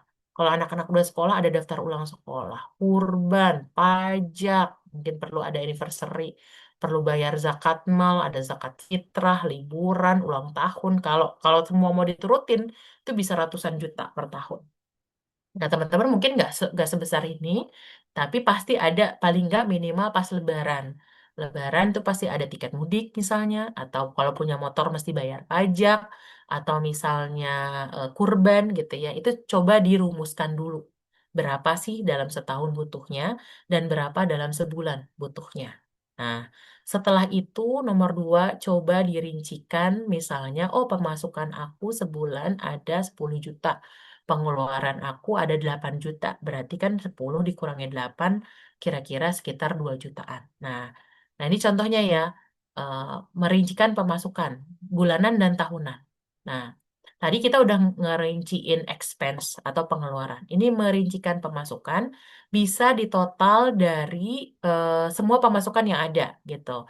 Makanya tadi kenapa kita bisa saving lebih cepat, aku dan suami, karena sumber pemasukannya tuh banyak. Nggak cuman gaji, tapi juga tadi kita ada banyak freelance-freelance gitu. Dan juga ada ini, ada bonus mungkin ya, atau ada THR, atau kami misalnya punya rumah, rumahnya itu disewain gitu. Ini juga ada jadi sumber-sumber pemasukan lain. Udah, poin pertama tadi expense, poin kedua ini adalah income, lalu dikurangi. Nomor 3 ini baru ketahuan kemampuan nabungnya. Pertama, income-nya tadi adalah 22,8. Expense-nya adalah tadi 20 juta ya. Jadi saving-nya itu kira-kira di 2,8. Sama, income tahunan juga gitu tadi. Income tahunannya ternyata 88, expense-nya 94, jadi totalnya minus 6 juta. Nah, dari sini baru deh dipecah-pecah. Karena kan kita tuh nabung bukan cuma nabung nikah doang ya. Bukan cuma nabung nikah doang. Kalau kayak tadi setelah menikah tuh nabung kita bukan cuma nabung buat rumah doang. Tapi nabung untuk tadi dana darurat, nabung untuk dana haji, nabung untuk dana pendidikan anak gitu ya. Nah, mecah-mecahnya jadi 2,8 ini nih kalau kita udah ketahuan kemampuan nabungnya berapa mesti dipecah. Nah, 2,8 contohnya yang perlu ditabung wajib ada tiga. Apa aja tiga? Ini asuransi, dana darurat. Jadi kalau misalnya asuransi udah dibayarin kantor berarti nggak perlu bayar lagi ya. Ini mesti banget dialokasiin dari eh, bulanan kita, tabungan bulanan kita. Dana darurat, tadi ya aku punya dana darurat. Terus kemudian sinking fund. Sinking fund itu adalah keperluan untuk setahun. Contoh misalnya gini. Tadi kan dia income tahunannya 88, expense tahunannya 94. Berarti pengeluaran lebih lebih besar kan, makanya dia minus. Nah, minus ini di covernya dari tabungan bulanan. 6 juta dibagi 12, 500 ribu. Nah, jadi dari 2,8 ini dikurangi 500 untuk dana darurat, dikurangi 500 untuk sinking fund, jadi untuk tabungan lainnya itu 1,8. Gitu. Contoh misalnya nih Mas Rizal. Mas Rizal misalnya ada income 10 juta gitu ya. Dikurangi misalnya ada buat pengeluaran pribadinya 5 juta. Sisanya ada 5 juta. Nah, 5 juta ini ditabung jangan buat nikah doang. Tapi kalau misalnya belum punya asuransi, bayar asuransi. Kenapa asuransi itu perlu untuk kesehatan dan jiwa? Karena kalau tiba-tiba Mas Rizal sakit, gak punya BPJS kesehatan, ini tabungannya 5 juta per bulan, itu bisa raib dalam semalam. Ya kan? Misalnya anggaplah dia kena, amit-amit jangan. Misalnya seseorang kena apa? Nggak usah ngomongin kanker deh ya. Kena tipes aja. Tipes misalnya 5 malam, 5 malam 5 juta. Ya udah habis tabungannya gitu. Baru juga ngumpulin sebulan udah habis dalam 1 malam misalnya gitu, 5 malam gitu kan. Jadi wajib ini dari 5 juta tuh bayar asuransi. Asuransi. Terus tadi misalnya ya apa dana darurat ya dana darurat jadi dana darurat habis itu setelah dikurangi asuransi dana darurat tadi sinking fund ini misalnya Mas Rizal setiap tahun itu pasti mudik dia dapat THR 10 juta dia nggak dapat bonus jadi THR 1 kali gaji dikurangi biaya mudiknya dia misalnya 3 juta dikurangi lagi misalnya pajak motor gitu ya pajak motornya misalnya 300. Terus abis itu dikurangi lagi misalnya dia punya ngasih-ngasih apa ponakan atau orang tua pas lagi lebaran gitu ya. Misalnya 700 dikurangi lagi kurban misalnya 2 juta udah berapa nih? 3 2 700 2 300 2 berarti 3 4 5 6. 6. Jadi dikurangi 6 juta. Ini 4 juta masih positif. Alhamdulillah masih positif.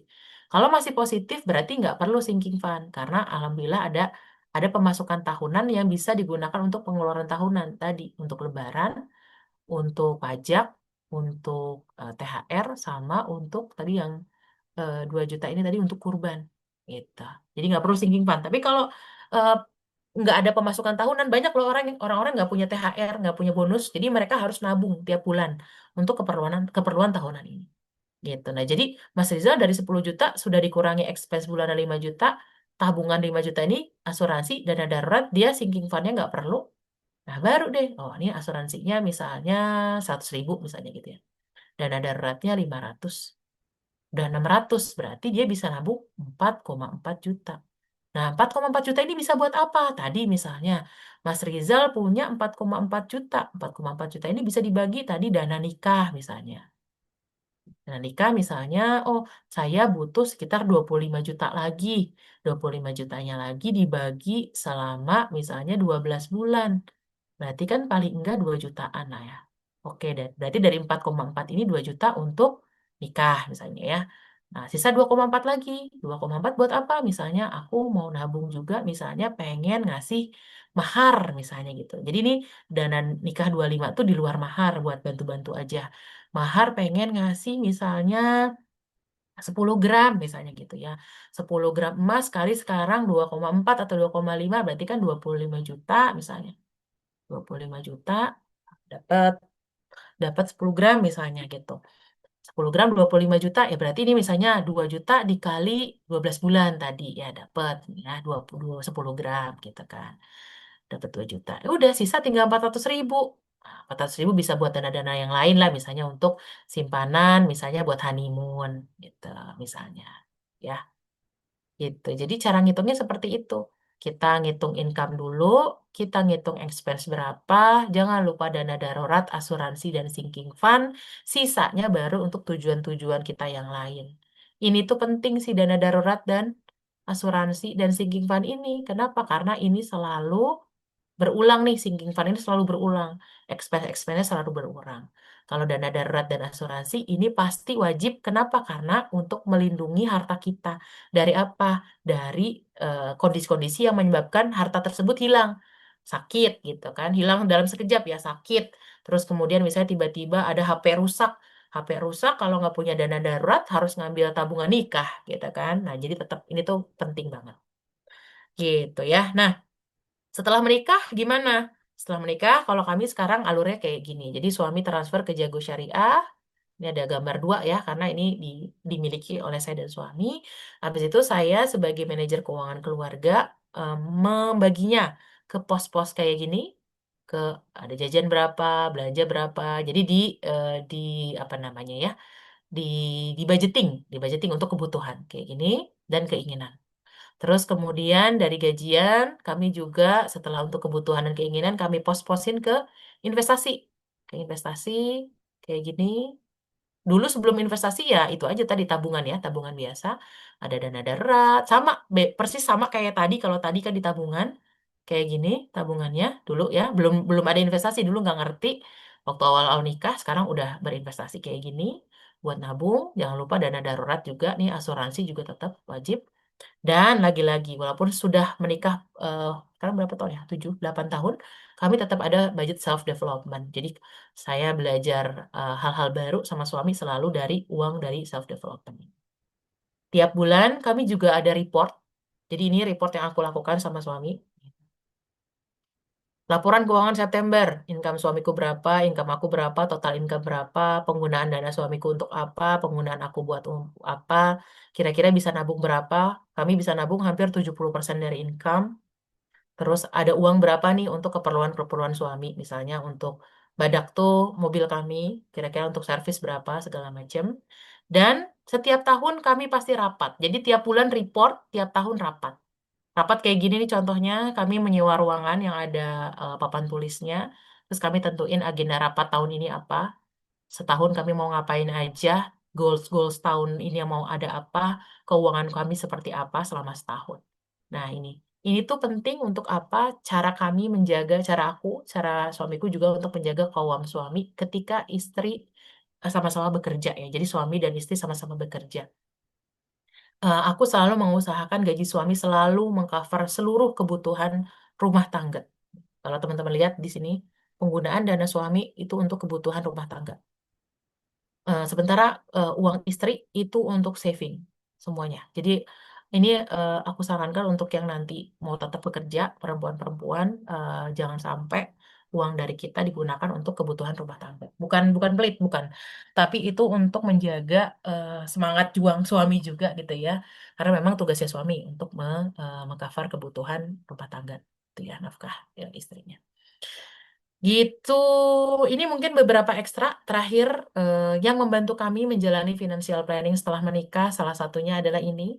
Suamiku paham bagaimana prioritas nafkah. Jadi tidak pernah tuh aku dibenturkan. Aku mendahulukan ibuku dulu ya dibanding kamu gitu. Aku nggak pernah mendapatkan kata-kata seperti itu gitu ya. Dia tahu bahwa kalau sudah menikah istri dan anak dulu, termasuk aku juga, aku tidak pernah kayak oh, harus orang tuaku dulu dibanding orang tua kamu, atau aku mendingan ke orang tuaku dibanding ke kamu gitu, nggak pernah.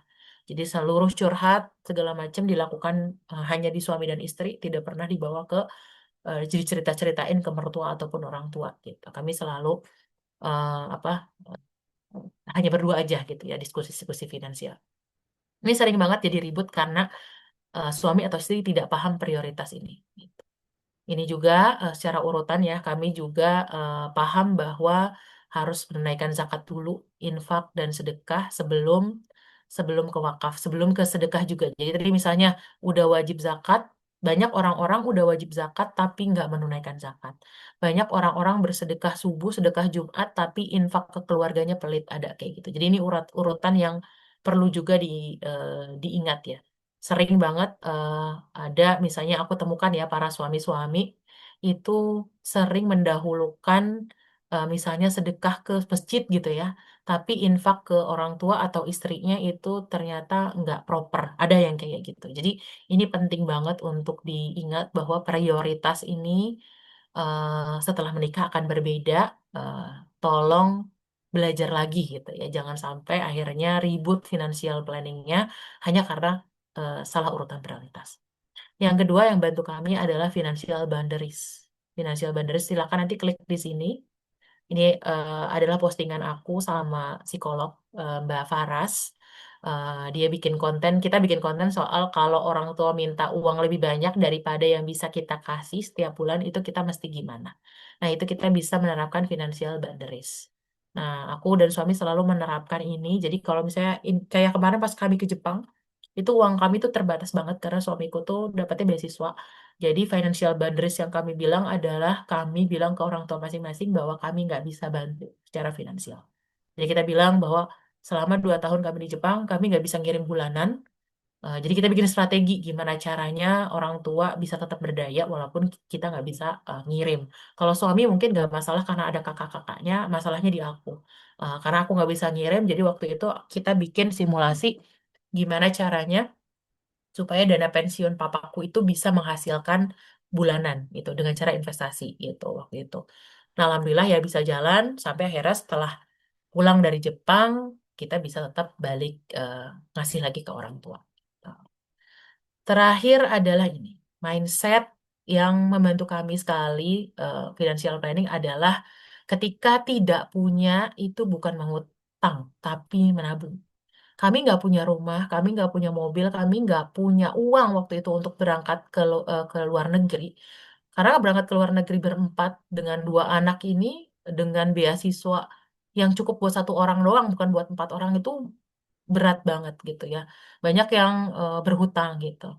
Nah, ketika kami tidak punya uangnya, kami tidak berhutang tapi menabung. Jadi bukan kayak oh nggak punya mobil, ya udah ngambil cicilan mobil. Oh nggak punya rumah, ya udah ngambil cicilan rumah. Enggak, kami menabung dulu gitu. Dan ini juga kami sampaikan pada orang tua kami. Jadi waktu itu orang tua aku sempat kayak manggil kami terus nanya, kalian kan udah menikah kok nggak ngambil cicilan KPR gitu. Terus kita bilang sama orang tua, mertua, mertua sih yang nanya kayak gitu. Suami juga makanya tadi financial boundaries itu penting banget. Suami bilang bahwa tidak ngambil cicilan KPR bukan berarti tidak punya tabungan rumah. Jadi kami sudah punya tabungan rumah, tapi memang tabungannya belum cukup untuk membeli rumah gitu. Sampai saat ini kami masih cukup dengan cara menumpang. Jadi to be honest, aku tuh 6 tahun numpang sama orang tuaku. Aku 6 tahun dari menikah sampai punya anak 2 itu masih apa numpang sama orang tuaku. Kenapa? Karena kami merasa ya memang uangnya belum cukup aja untuk bisa punya rumah. Sampai akhirnya beli rumah sendiri cash ya waktu itu. Jadi semua semua dibeli tanpa utang. Kami beli ketika kita butuh dan mampu. Jadi mampu secara uangnya ada dan kita memang kebutuhannya sudah ada. Sudah butuh mobil baru kita beli. Waktu itu kita beli beli mobil karena ini juga cash karena second ya. Kita nggak beli mobil baru. Kenapa? Karena butuh, karena orang tua itu tidak punya, orang tuaku nggak punya mobil, adik-adikku nggak punya mobil. Waktu itu kondisinya 2019 pernah kena COVID dan malam-malam sempat sesak nafas, susah menghubungi Grab tentu saja, dan ambulans juga nggak ready, susah. Jadi kami merasa harus ada 1 orang di keluarga kami yang punya mobil, yang secara finansial cukup ada ya aku, jadi aku yang beli gitu. Rumah juga kami beli ketika sudah butuh dan uangnya juga ada. Jadi ketika sekarang misalnya kemarin ada tuh yang DM aku, dia single, dia mau ambil rumah subsidi. Aku bilang, lah emang kamu butuh rumah? Orang sekarang aja masih bareng orang tua kan? Iya belum butuh, tapi kan nanti takutnya apa butuh rumah gitu. Nah kalau sekarang belum butuh, jangan ngambil cicilan. Kalau belum butuh, uangnya ada itu kamu tabung, kamu berinvestasi. Karena namanya kalau kita beli, kita kunci uangnya dalam bentuk rumah, apalagi cicilan rumah, belum tentu juga kita tempatin di situ. Siapa tahu nanti dapat suami, ternyata dia kerja di luar negeri misalnya, atau kerja di luar kota, atau pindah-pindah karena PNS misalnya, ngikutin penempatan. Berarti kan rumah yang udah dibeli sayang, nggak akan apa menghasilkan. Bisa disewain apa nggak bisa, tapi kan belum tentu orang mau nyewain. Apalagi rumah subsidi itu jauh dari pusat kota, ya kan? Kalau mau ke Jakarta aja misalnya harus komuter lain gitu. Terus tempatnya sering banjir, misalnya ada suka kayak gitu. Jadi mau dijual susah, mau disewain juga nggak ada buat apa. Mau kita tempatin juga nggak kita pakai karena kita tinggal di tempat yang jauh. Jadi buat apa menyimpan uang dalam bentuk aset yang tidak tidak jadi apa-apa gitu, tidak produktif, tidak bisa menghasilkan uang. Gitu. Jadi kalau belum butuh, belum punya uangnya, tabung, bukan ngutang. Gitu ya. Ini mindset, tiga mindset yang membantu banget financial boundaries, paham prioritas, dan kami mengusahakan tidak berhutang ketika tidak punya uang. Oke, ini kata-kata terakhir dari aku, ngatur keuangan itu bukan cuma untuk dunia, tapi juga untuk akhirat. Semua keuangan, tujuan-tujuan ini yang dalam Islam itu semuanya perlu uang. Bahkan sampai kuburan yang nyaman aja kita butuh uang ya. Misalnya kayak kita meninggal terus nggak nyari-nyari kuburan kan itu juga, oh udah beli tanah makam. Itu kan lebih nyaman. Nah, beli tanah makam kan pakai uang gitu. Jadi semua hal di dunia butuh uang dan menunjang kehidupan akhirat kita nanti.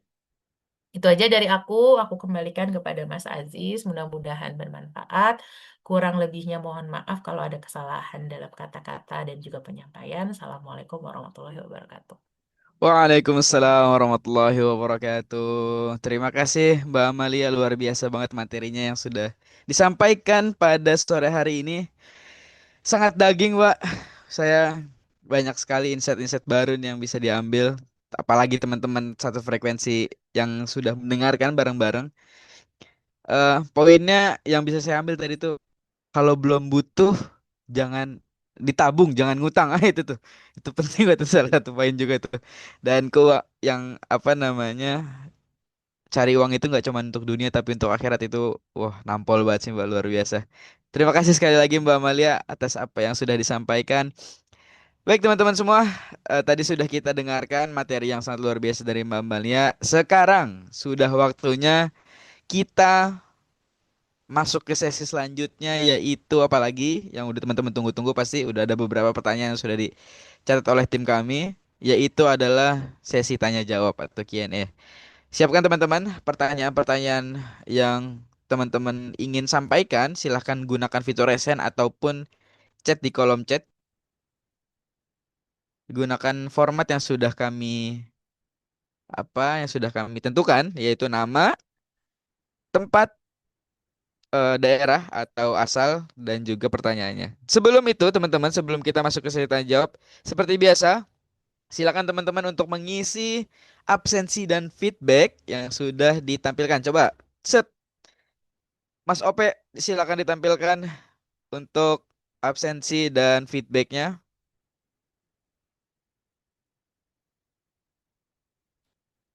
Yap, ini dia. Silakan teman-teman isi absensi dan feedbacknya untuk apa teman-teman? Tentu saja untuk eh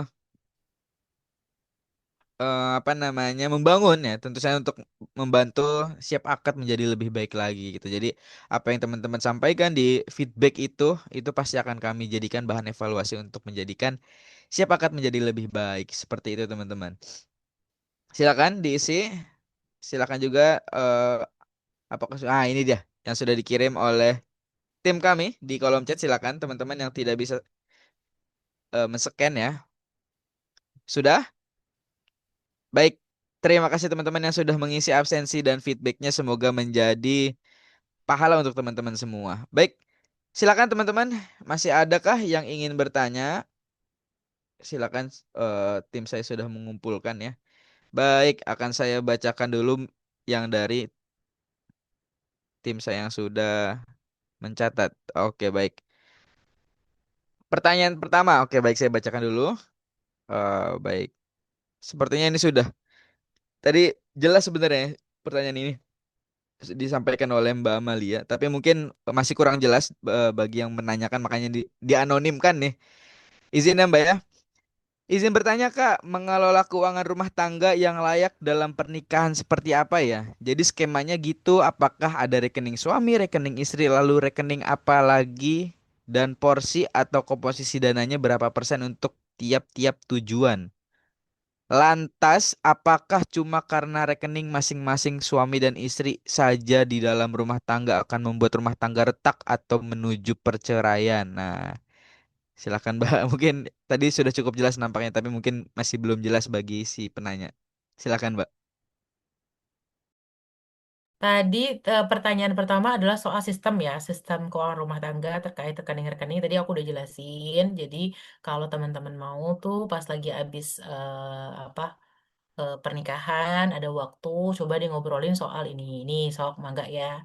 Mau di screenshot boleh, ini ditulis, terus kemudian action plan-nya adalah dari sini kan kelihatan nih, misalnya tadi Mas Aziz gajinya 10, istri 10, jadi kan total 20.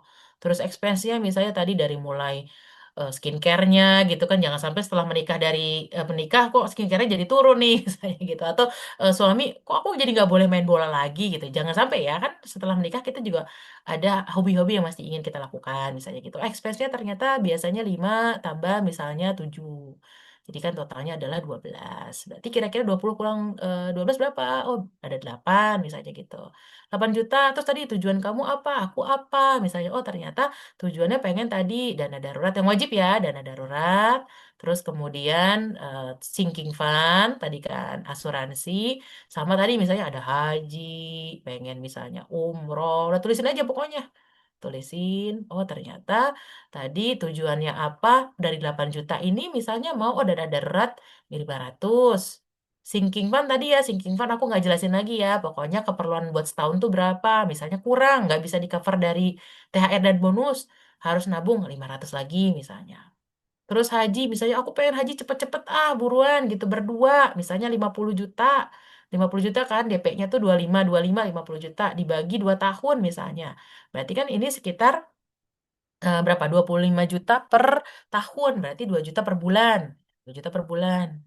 Oke, terus apa lagi? Misalnya buat umroh, misalnya sama juga berapa berdua misalnya 60 gitu kan. 60 dibagi setahun, misalnya dibagi 12 berarti 5 juta. Udah 5 ditambah 2 7. 7 ditambah satu pas 8. Nah, kayak gitu. Udah 8 juta dibagi-bagi ke sini. Ya kan? Udah jelas tuh. Jadinya gaji kamu berapa, expense-nya buat apa, tujuannya buat apa, udah jelas. Mau berkarir seperti apa, tadi itu ditanyain. Oh, istri ternyata mau setelah menikah saya pengennya dia resign gitu untuk full sama anak-anak. Ya bikinin dong usahanya, jangan istri doang yang mikir gitu. Coba bikinin, misalnya habis dari umroh udah kan ya ada 5 juta per bulan, coba dibikinin usaha apa, misalnya istri senang jadi rias, ya udah coba MUA misalnya, berapa workshop MUA, berapa tools-toolsnya, misalnya apa sih alat-alat backupnya, modalin gitu ya. Terus apalagi tadi angpau gitu. Ini diobrolin, silakan bikin kayak gini. Nah, kayak gini ya. Tadi terkait sistem ya. Jadi berapa persennya nggak ngomongin persen. Jadi lihat aja ini tadi. Kalau misalnya gajinya 10 juta total 20 juta misalnya. Oh, ternyata yang buat pribadinya dia misalnya 5 sama 7 tadi ini udah termasuk misalnya transport, udah termasuk makan dan segala macam gitu ya. Yang 8 juta aja misalnya yang ditabung ya udah berarti misalnya berapa tadi ya? Ini kan 10, istri 10. Terus tadi suami bilang, oh, suami mah pengeluarannya untuk makan dan transport gitu ya, itu 5 juta aja, 5 jutanya masuk sini. Istri juga tadi misalnya, berapa tadi? Ini misalnya 5 tambah 7, 12, 8, berarti istri 3 misalnya tadi. Istri 3, ya udah. Eh, Berarti kan si yang 7-nya sama yang 5 yang di sininya diatur masing-masing ya gitu. Kalau ternyata, oh Mas, tapi ini belum sama makan sekeluarga gitu. Oh ya udah kurangin misalnya buat suami misalnya dia cuma 2 juta gitu. Berarti suami ngasih ke sini 8. 8 ya, 3-nya misalnya buat makan, 5-nya buat nabung, 3 untuk makan, groceries gitu ya. Groceries, 5-nya untuk nabung, nabung gitu. Itulah pokoknya dibagi. Jadi persentase ini kan contoh. Jadi bukan kayak Balia berapa persen? Yang ngitung atau kan kamu keluarganya beda sama saya ya, hitungannya beda. Hitung sendiri. Makanya tadi contohnya kayak gitu, hitung sendiri. Persennya mah jangan ngikutin saya gitu. Ya. Apalagi itu Mas tadi, Mas Ajis, pertanyaannya. Apakah apakah cuma karena rekening masing-masing Hmm? suami dan istri Hmm? saja Jadi di dalam rumah berantem. tangga akan membuat rumah tangga retak gitu? Wah, itu tergantung ya. Tadi kalau misalnya dari 2 jutanya ternyata bohong digunainnya gitu. Atau dari sini ternyata dari 7 juta ternyata bohong, ya bisa jadi retak. Tergantung ya penggunaannya berarti ya. Yang penting transparan aja. Makanya tadi aku bilang di sini aku tuh ada rapat. Nih, rapat dan report itu tuh wajib. Makanya ya 7 juta dipegang kita tapi jelas mau buat apa gitu kan. Rapat juga tiap tahun mau gimana itu perlu diobrolin. Apalagi Mas dari pertanyaan tadi abis itu. Itu aja sih Mbak. Gitu aja ya tadi ya. Iya. Berarti nggak ada pertanyaan lagi. Kayak tadi abis itu Oh, dia ada skema kalimat apa apa? gitu. Rekening suami, rekening apa, porsi. Oh, itu aja sih Mbak. Jadi Udah aja. pertama itu menanyakan skema seperti Mm-mm, rumah tangga layak dalam pernikahan seperti apa, mengelola keuangan rumah tangga yang layak. mm-mm, Terusnya apakah rekening suami, rekening istri, lalu rekening apa lagi, dan mm-mm, porsi itu komposisi dananya berapa aja. Terusnya sama apa karena cuma rekening bisa jadi perceraian seperti itu. mm-mm. Oh ini dia yang ada ya di sini ya. Benar. Iya. Oke. Oke.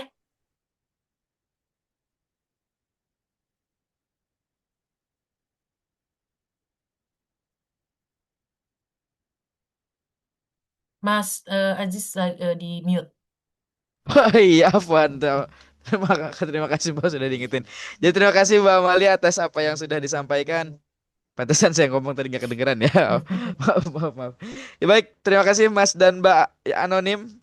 Semoga menjawab apa yang dipertanyakan dan bisa membantu. Mungkin sedang mempersiapkan eh, perekonomian rumah tangga ya. Oke Mbak, selanjutnya, oke saya mencoba berurutan ya Mbak. Semoga Hmm, cukup waktunya dan jika belum cukup mungkin bisa kita habiskan saja Mbak pertanyaannya ya. ya boleh. Oke. Baik, selanjutnya dari Mbak Fariska dari Bandung. Saya Hmm. seorang mahasiswi yang masih berkuliah dan sumber keuangan saya ini satu-satunya dari orang tua. Bagaimana cara agar bisa menabung untuk target pernikahan dengan kondisi seperti ini? Tadi ya Mbak Fariska. Jadi ini nih, saya enak kayak tinggal review aja tadi udah diomongin. Nah, tuh udah kelihatan belum slide-nya? Udah ya? Yang hitung-hitungan udah ya? Nah, Mbak Fariska tanya ke teman, biaya nikah berapa? Udah gitu, tanyain. Sekarang saldonya Mbak Fariska punya berapa? Nol misalnya. Ya udah nggak apa-apa nol. Tanya, oh ternyata nikah 50, saya saldonya nol karena kan masih kuliah. Terus orang tua bakalan bantu berapa? Ternyata kata orang tua, udah kamu kuliah aja yang benar. Nanya nikah ya misalnya gitu kan. Ya. Ada kan kadang orang tua kayak gitu. Ya udah berarti, oh berarti orang tua belum terbuka nih secara finansial ke saya nggak tahu dia. Tapi boleh tanya, kira-kira aja mah misalnya nanti bakalan bantu nggak gitu atau nanti aku aja misalnya full dari aku gitu. Ya pokoknya nanti ada deh gitu. Udah kamu kuliah aja yang benar. Oh ya udah berarti nanti ada bantuan dari orang tua. Nah, silakan Mbak Vika sekarang kalau misalnya mau nabung untuk menikah, mumpung masih kuliah, cobain banyak belajar cara nambah pemasukan. Waktu aku kuliah itu aku nambah pemasukan dengan cara apa? Aku jualan. Jadi aku dulu suka bikin desain. Jadi dulu kan belum ada Canva. Jadi semuanya itu Photoshop. Waktu itu aku bisa otodidak aja bikinin desain kartu nama, bikinin desain poster, bikin desain kartu undangan, gitu. Dari situ aku dibayar atau desain hadiah untuk dosen, gitu-gitu. Terus desain, ini juga jual bunga kertas bikin gitu. Cari tutorial di YouTube, terus aku bikin dari kertas bekas, bikin bunga-bunga kertas gitu untuk yang wisuda gitu. Jadi itu jualan sama ngajar. Dulu ngajar anak SMP SMA gitu untuk persiapan masuk kampus, apalagi ngajar, oh jadi asisten dosen. Jadi asisten praktikum, udah paling gitu asisten praktikum, ngajar sama jualan. Jadi pas lagi kuliah udah bisa nambah pemasukan dari situ. Nggak bisa buat nabung nikah sih, nggak cukup juga gitu. Tapi paling nggak bisa untuk nambah-nambah skill, nambah-nambah jejaring, nambah-nambah koneksi, nambah-nambah pengalaman juga. Jadi sekarang juga aku kalau jualan nggak malu karena dari dulu juga aku jualan gitu ya. Jadi silakan Mbak Mariska bisa trial ya kira-kira nambah pemasukannya dari cara seperti itu. Baik, terima kasih Mbak Amalia. Jadi seperti itu ya Mbak Fariska ya. Jadi bisa dicoba trial dan dicoba dari skema perhitungan dari yang sudah disampaikan Mbak Amalia. Semoga membantu. Baik, selanjutnya eh masih dari perempuan. Nah, ada satu pertanyaan dari laki-laki tapi mungkin bisa kita jadikan pertanyaan POV cowok nantinya.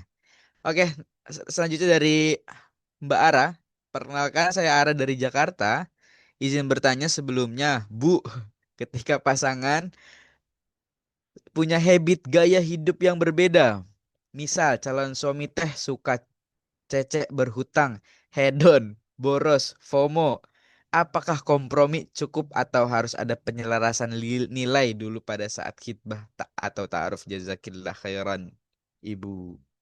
Silakan, Mbak. Oke, aku lihat di sini nih. Aku highlight ya.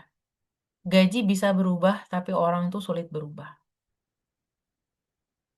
Aku sih pengennya jawabnya gitu doang. Jadi kalau udah terbiasa berhutang, itu pasti suka ngutang terus. Coba lihat tanya tetangga-tetangga. Ya kan? Ngutang nih, udah ditolongin, udah diberesin utangnya. Sering banget kayak gitu. Diberesin utangnya deh, udah. Kamu utang bayar ke saya aja, nggak usah ke rentenir, nggak usah ke bank, apa. Udah bayar ke saya aja. Udah, dilakuin lagi. Dilakuin lagi. Karena apa? Yang nggak selesai itu adalah dirinya. Gitu. Ini orang itu suka FOMO, suka gaya hidupnya tinggi, itu bisa jadi karena parenting style-nya juga. Emang orang tuanya kayak gitu. Katanya, kata beberapa orang, kalau nggak ngutang itu nggak semangat kerja. Ada yang bilang kayak gitu, ya kan? Kalau nggak ngutang mah nggak bakalan punya rumah, nggak bakalan punya mobil, kata orang tuanya gitu. Dia terbrainwash, misalnya 25 tahun dia sama ibu bapaknya kayak gitu.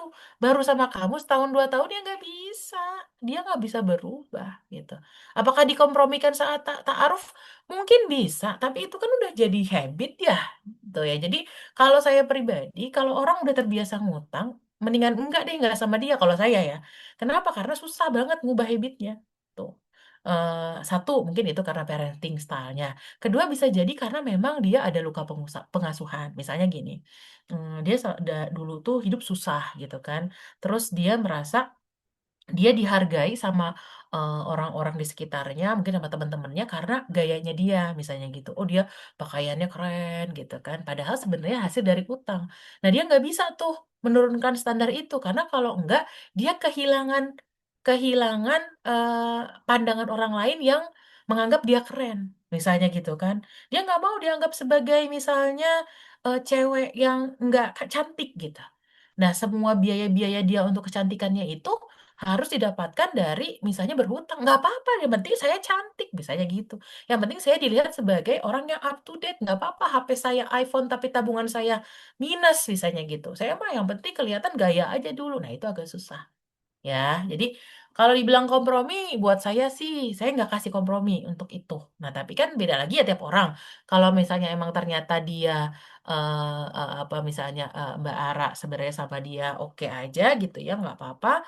Mungkin prinsip-prinsip hidup Mbak Ara juga merasa nggak apa-apa juga kalau berhutang, ya nggak apa-apa. Berarti memang bisa dikompromikan sama Mbak Ara. Tapi kalau aku pribadi menyarankan kalau hutang, kalau bisa jangan gitu di awal ya. Baik, jawabannya sangat jelas ya Mbak ya. Luar biasa. Insya Allah bisa membantu pilihan dari Mbak Ara nih dari Jakarta. Oke, baik selanjutnya eh ini kita mulai masuk ke POV laki-laki nih Mbak, pertanyaan-pertanyaan laki-laki nih. Mm. Dari Mas Hanif, dasar dari Palu. Luar biasa jauh nih Mbak. Saya fresh graduate dan saat ini mulai bekerja sebagai freelancer dengan pemasukan bulanan yang masih belum stabil.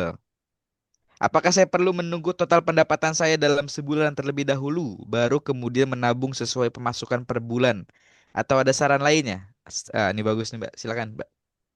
Oke, jadi kalau untuk pemasukan yang tidak tetap, kan pemasukannya tidak tetap ya, berarti pengeluarannya harus dibikin tetap nih, Mas. Kita mulai dari sini ya.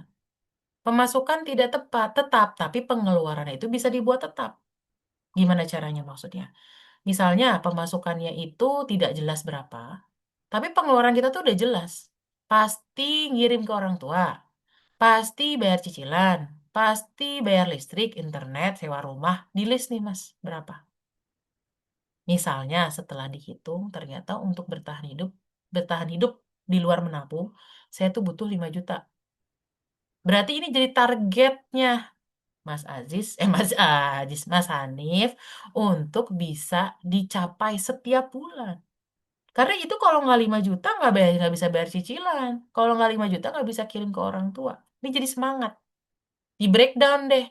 5 juta itu berarti saya harus berapa target apa freelance-nya. Misalnya, oh dari freelance, setiap freelance 1 juta. Berarti saya target harus punya 5 freelance. Misalnya, oh 5 freelance itu nggak selalu dapet. Misalnya setiap ngirim lamaran itu kadang ada ditolak. Misalnya 5, paling enggak 10% lah diterimanya. Berarti kalau 10%, 5 diterima berarti saya harus ngirim misalnya pitching atau kirim portofolio saya 50 ke 50 tempat gitu kan. Karena tadi kan kemungkinan diterimanya 10%. Berarti kan 5 ya dari sini. Ya 5 kali 1 juta baru dapat 5 juta. Jadi kita tuh punya target setiap bulan misalnya atau setiap tahun harus ngirim portofolio ke berapa orang, harus ambil workshop apa lagi gitu. Jadi itu tuh harus jadi target. Setelah itu kita udah punya target expense. Nah, pas lagi ada momen-momen ini income-nya di atas 5, baru saving, Mas. Misalnya Januari dapat 5, Februari bulan kedua ya, bulan kedua dapat 5. Berarti nggak bisa nabung nih, Mas, karena habis kan. Bulan ketiga dapat 10, baru nabungnya di sini. Bulan keempat, nol misalnya. Gitu. Ya berarti 10 dikurangi 5, 5. Ya berarti 5 yang dari sini masuknya ke sini. Ya dipakai mau nggak mau untuk bulan keempat gitu. Tapi jadinya dengan kita punya target ini, kita jadi lebih semangat gitu. Oh ternyata kita juga bisa apa namanya ngitung-ngitung kira-kira oh alhamdulillah Januari deal berapa project. Oh berarti nanti di bulan 5 misalnya saya cair tiba-tiba 50 juta gitu. Nah, ini jangan tiba-tiba beli motor baru, Mas. Gitu ya. Ingat kan expense-nya 5 juta, ya berarti 45-nya ditabung, Mas. Nah, sama 45 tuh dana darurat, asuransi. Lagi diulang lagi tadi. Asuransi, sinking fund, sama.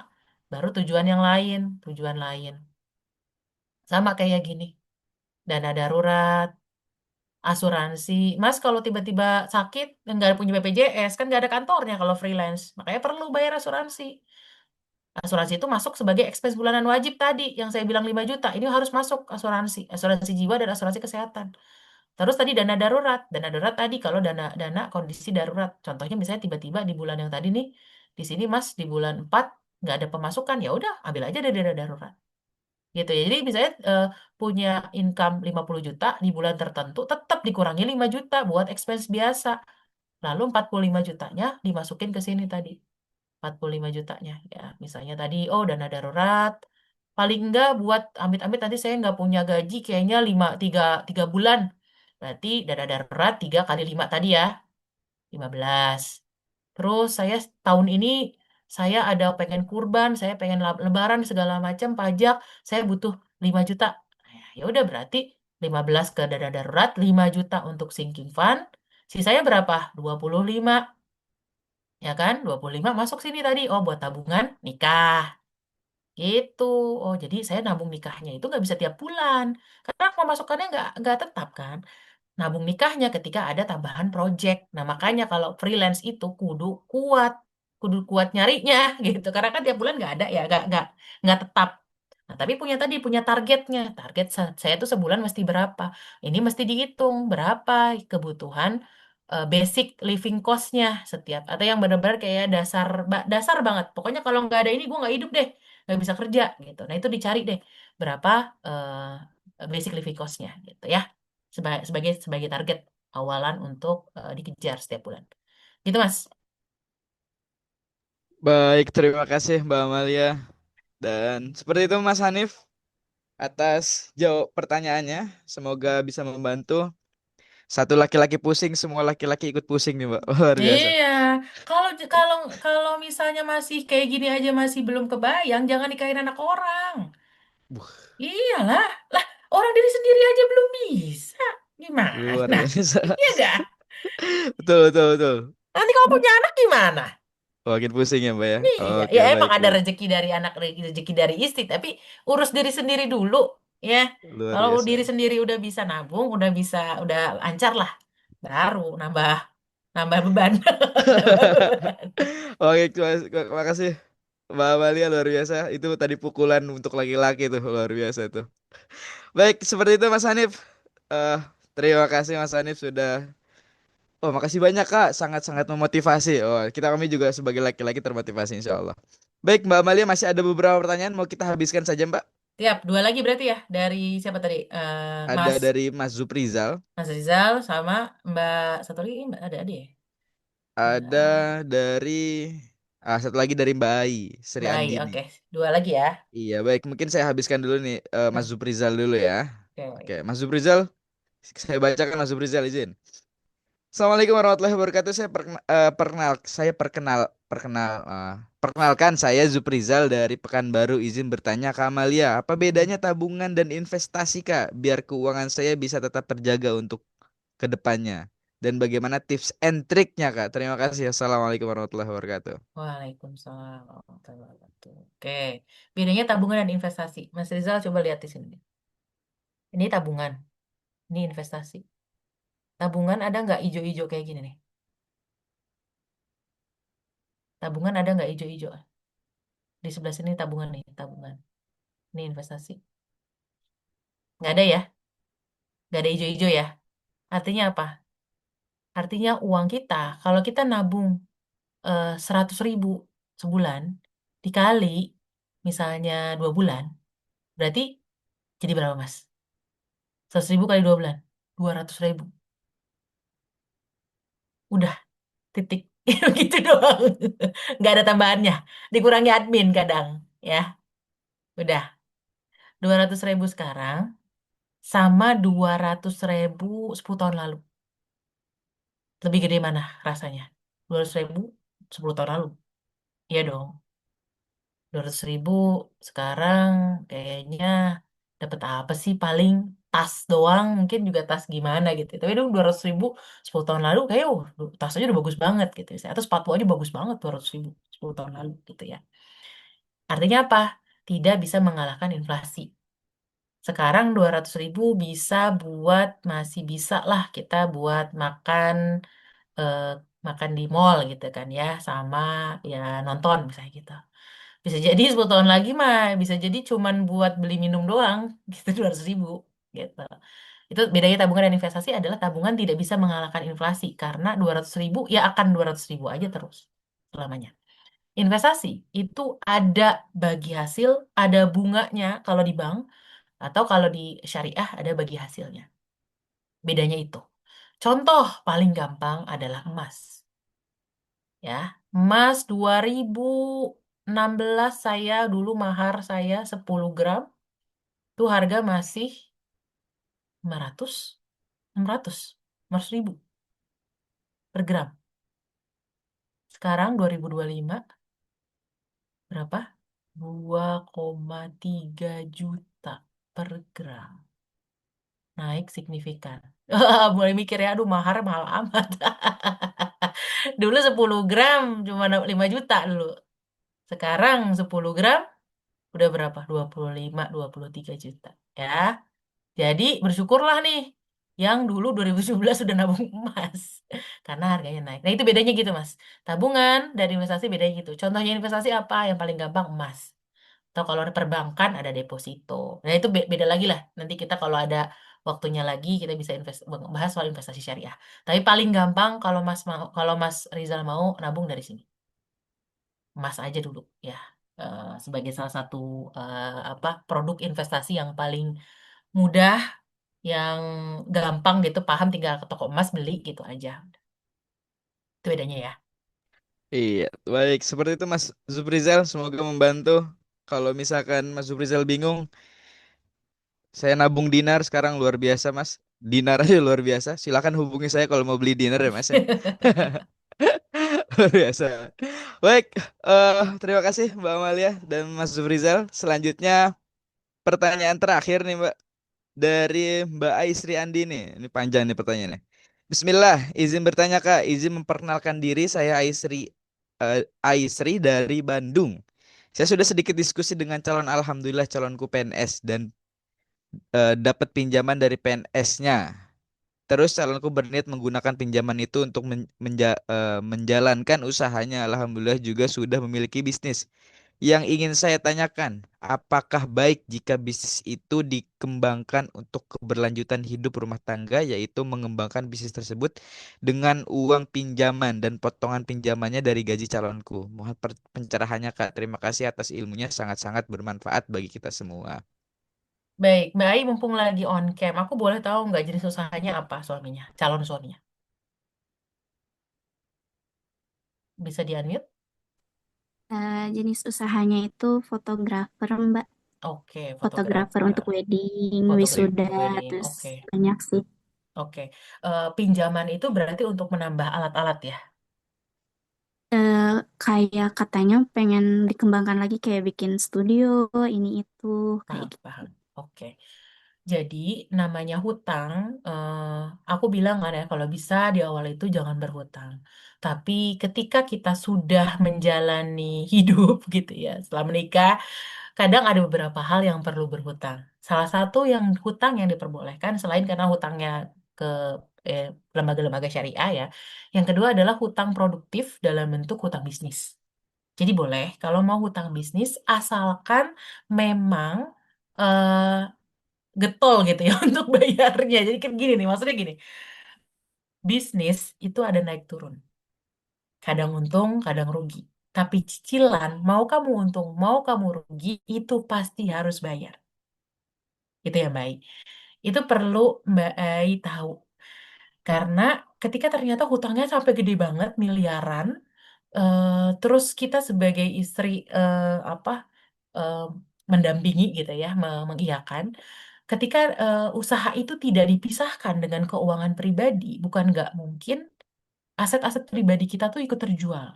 Contoh misalnya, suami nggak bilang sama kita ngambil pinjaman ke bank miliaran.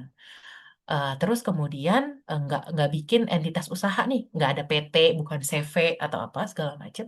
Tiba-tiba usahanya bangkrut misalnya. Contoh, banyak kan usaha bangkrut, wedding bangkrut itu pas kemarin, COVID.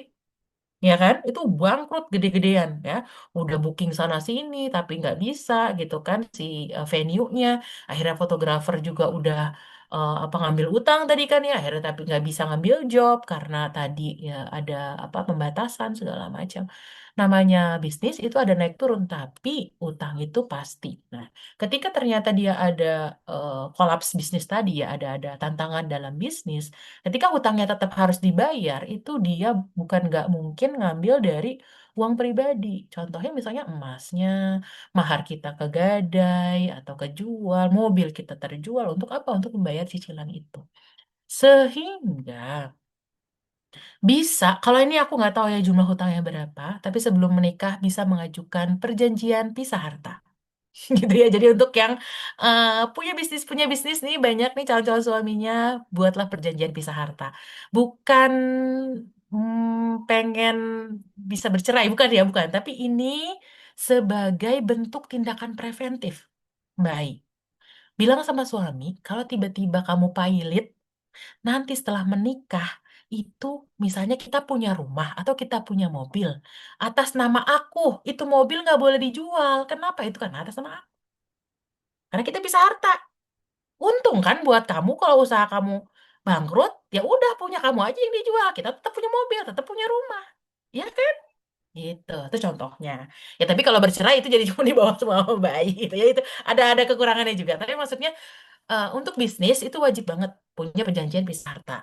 Gitu. Bayar ke notaris aja paling berapa 2 juta 3 juta bisa. Tapi kalau misalnya ternyata utangnya nggak terlalu besar-besar banget, cash flow usahanya masih baik, ya berarti itu tinggal pinter-pinternya suami aja bisa membayar rutin.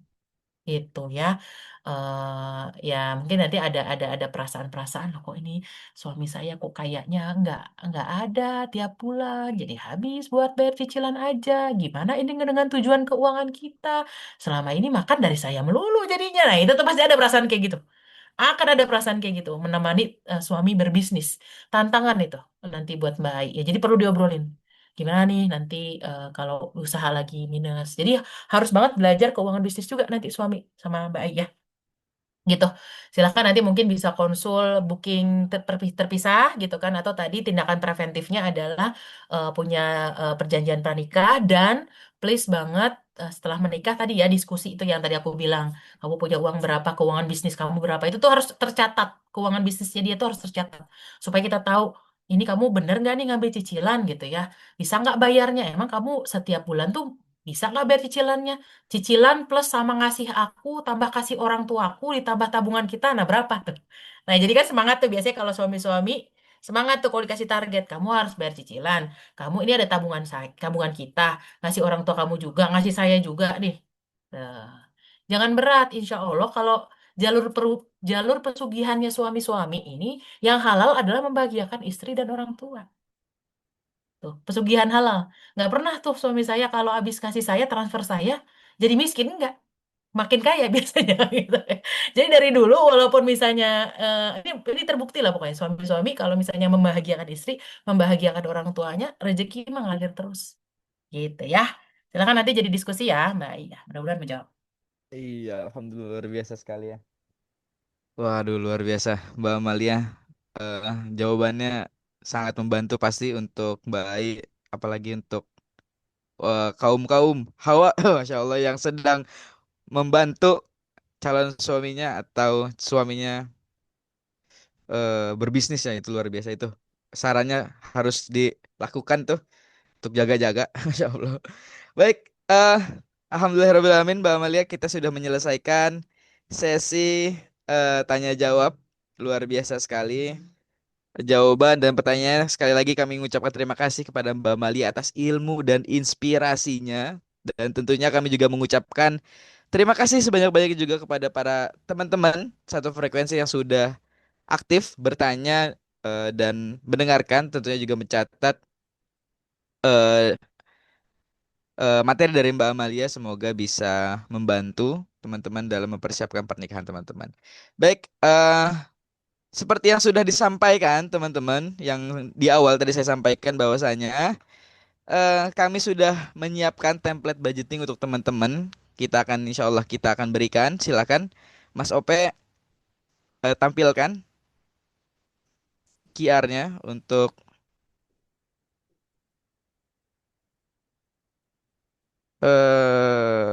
bisa teman-teman scan. Nah, ini dia teman-teman, silahkan. Kan? Teman-teman bisa, ini adalah template budgeting yang sudah disiapkan oleh Mbak Amalia. Teman-teman silahkan teman-teman scan free teman-teman. Teman-teman semoga bisa membantu membantu teman-teman dalam menyiapkan budgeting ya teman-teman ya. Baik, terima kasih Mas Ope. Nanti insya Allah bagi teman-teman yang sudah atau yang belum bisa scanning, nanti insya Allah akan kita kirimkan linknya untuk bisa teman-teman akses di grup ya. Oke.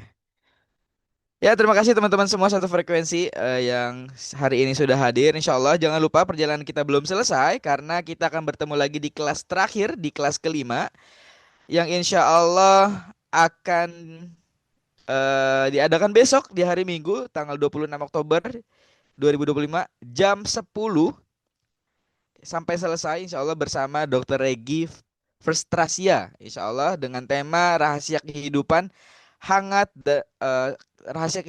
dan reproduksi sehat untuk pasangan. Jadi kelas penutup ini bakal jadi kelas terakhir ya untuk teman-teman sebelum lulus dari kelas siap akad di Journey Batch pertama ini. Jadi jangan lupa juga teman-teman untuk mengikuti kelas terakhir ini karena tim siap akad akan menyampaikan informasi mengenai layanan taaruf yang disediakan oleh Sohaba. Dan jangan lupa juga untuk teman-teman ikuti challenge-nya yang sudah diadakan Sahabah karena hadiahnya sangat-sangat menarik untuk teman-teman dapatkan gitu ya. Dan tak lupa kami ucapkan juga terima kasih sebesar-besarnya kepada para media partner yang sudah mendukung terselenggaranya acara hari ini. Ada LDK Salim UNJ, FSLDK Jadibek, Info Kajian Bandung, Hana Masatul Quran Foundation, Erkin Nur Rahma, Zat Media, Info Kajian Semarang, Info Kajian Online, Sahabat Majelis, Hijrah Squad Muslimah, Jogja Kajian, dan juga Putri Putar. Baik teman-teman, sebelum berpisah pada kesempatan sore hari ini, alangkah tidak lengkapnya, tidak afdolnya kalau kita tidak berfoto bersama pemateri yang sangat luar biasa kita pada sore hari ini bersama. Kita akan foto bersama dengan Mbak Amalia. Silakan aktifkan kameranya teman-teman. Yang tidak berhalangan silahkan aktifkan kamera. Luar biasa. Mas Yosep bersama pasangan ya. Siapa nih pasangannya nih Mas Yosep? Luar biasa. Terima kasih Bang Kurniadi sudah mengaktifkan kamera. Terima kasih Mbak Dita. Baik, ada lagi yang bisa mengaktifkan kamera? Oke, sebelum saya hitung, kita akan berfoto bersama pemateri. Baik, siapkan senyumnya teman-teman, senyuman termanis teman-teman. Angkat jempolnya silakan teman-teman. Satu, dua, tiga. Ganti gaya. Satu, dua, tiga. Sekali lagi biar afdol. Satu, dua, tiga. Terima kasih teman-teman yang sudah hadir pada kesempatan kita sore hari ini. Baik, sebelum kita akhiri mari kita tutup dengan membaca hamdalah. Alhamdulillahirabbil alamin, disempurnakan dengan doa kafaratul majelis. Subhanakallah wa bihamdika asyhadu an la ilaha illa anta astaghfiruka wa atubu ilaik. Semoga ilmu sore hari ini bisa menjadi amal jariah untuk kita semua dan membawa berkah dalam setiap langkah persiapan kita untuk menuju pernikahan. Baik teman-teman, seperti biasa izinkan saya tutup dengan pantun. Keuangan diatur, hati pun girang. Rencana bersama jadi seimbang. Ilmu hari ini insya Allah bikin tenang, biar rumah tangga kita penuh kasih sayang. Saya Muhammad Abdul Aziz selaku MC undur diri. Wassalamualaikum warahmatullahi wabarakatuh. Waalaikumsalam warahmatullahi Waalaikumsalam wabarakatuh. Terima kasih warahmatullahi. banyak Terima semuanya. kasih. Izin pamit. Assalamualaikum. Wassalam. Waalaikumsalam warahmatullahi wabarakatuh. Assalamualaikum Kak. Terima kasih Kak ilmunya.